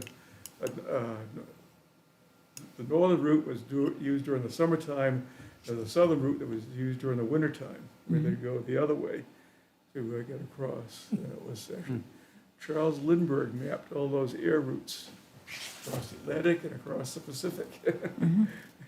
Interesting. No, I haven't done that yet. Not quite. And I think the Air Museum has some stuff. My father-in-law had a lot of books on the flying boats. They were Boeing B-314s for airplane, trivia. But the airport, or at least the state was interested in them, and what there was for a, air museum at the time in New Hampshire. So she donated them to the Air Museum in Windsor Locks, Connecticut. So that's Really? where they are. They set up a whole display, all of his flying boat and memorabilia. It's A whole nice to other know. interesting thing. My wife has all these photos. He was an avid photographer. And they even show pictures, because on takeoff, they had to be careful not to hit the wings in the water, because it would, ruin the plane. But they'd have men out in the walkways, in the wing behind the engines and everything, to ballast the plane for, whatever the sea was doing. Yeah, they did the things the old-fashioned way in those days. Mhm. Hey, another thing, it's good that they have the airport museum now over there. The rail trail will go right by it too. And hopefully they'll have more people going there. I have a membership. I enjoy going there. You learn a lot Yes. about there's a lot aviation to the, history in Manchester. The effect that New Hampshire had on the aviation industry. But I guess the rail trail, this is not, the rail trail as described here is not going to interfere with the Cohas spring water No. permits. Can I ask Laura a question? Sure. Laura, Sure. what area are they specifically looking at? Just a narrow area where the rail trail is going on, So right? it's right, if you, I don't know if you can see the screen. I Yeah. know where it's supposed to go, but how much area around it are they looking? They didn't say. They didn't say, No, yeah. so it's just, and we can make just a note, and I We'd can have to pass it allow along for to public Colleen, input. to be mindful of any artifacts that may come about from the Do you Core mind? Spring. We can do that as well. But But it basically just war stuff, anything that happened during the war would be important. Okay. But yeah, I think most everything would have been changed by the construction of the surfaces of the runway. Right, And the reconstruction of that, the culvert where the little Cohas goes through on the west side of Harvey Road, so. No, I know there's been significant construction in that area Yeah. already. Uh-huh, yeah. anyways, thank you so much. Thank you, Ann. Thank you, Ann. Very helpful for us. Yeah. Okay. I'm trying to figure out exactly where the remnants were Yeah, located. that's what I was- From my, years ago. I was thinking it was up by the airport. It's not, it's on the other side. It's all right. Yeah. Yeah. Yes, sir. All right. Final item on the agenda is public input. There are no members of the public, unless you have anything else to add, Ann? Okay. I have just two items for the board that, just as an update. One is Rick Holmes. Obviously, he was going to come in and kind of, confirm and work with David Ellis. And I did give you, I know, Ann, you sent me that. Letter. Yep, so that was from Rick Holmes. And he does indicate that he does not know if there's much he can do to help David. He had some health issues that he was dealing with, so I kind of, gave him his privacy, but then Ann gave me this. So based on this, I'm not sure if he's going to offer much based on this letter, so I don't know how the commission wants to proceed. If you want to just kind of go with what David Ellis's recommendations were and give that a little bit more thought, and we can talk about that next time. But I'm not sure if Rick Holmes will be able to add anything more to that discussion. Yeah, I mean, it seems like we're running out of people who can kind of corroborate. So at this point, and he did say he does, as much as he can't really corroborate what David is saying, he did say that he believes that, David is impeccable in his research, which we all know. So, I mean, at this point, I feel like it's probably something that we can just Yeah. move forward with, yeah. I think in essence, Rick Holmes says is, it's good. David does great work, and, that's all we want to, we want to know. Yeah. Like I said, I mean, we knew that, but if there's no other person who's gonna be any better to say yay or nay on it, then David Ellis is our guy. So, And speaking of David Ellis, just clarification for me regarding the Ocean-born Mary caption. I know you said you take it under advisement. I'm just not quite sure what that meant. Are we accepting what he was saying to replace the little caption next to the picture, or? I hadn't really looked into it enough to, We can continue, I just want to make sure Yeah, I I would wasn't say- missing something. Yeah, I would think say it's the whole. I'd rather have a little more time to Sure. kind of review it and look into it. Perfect, then I'll put it on the agenda for Yeah, our next please. meeting. Please. Will do. David has a lot of information in there, it's just like.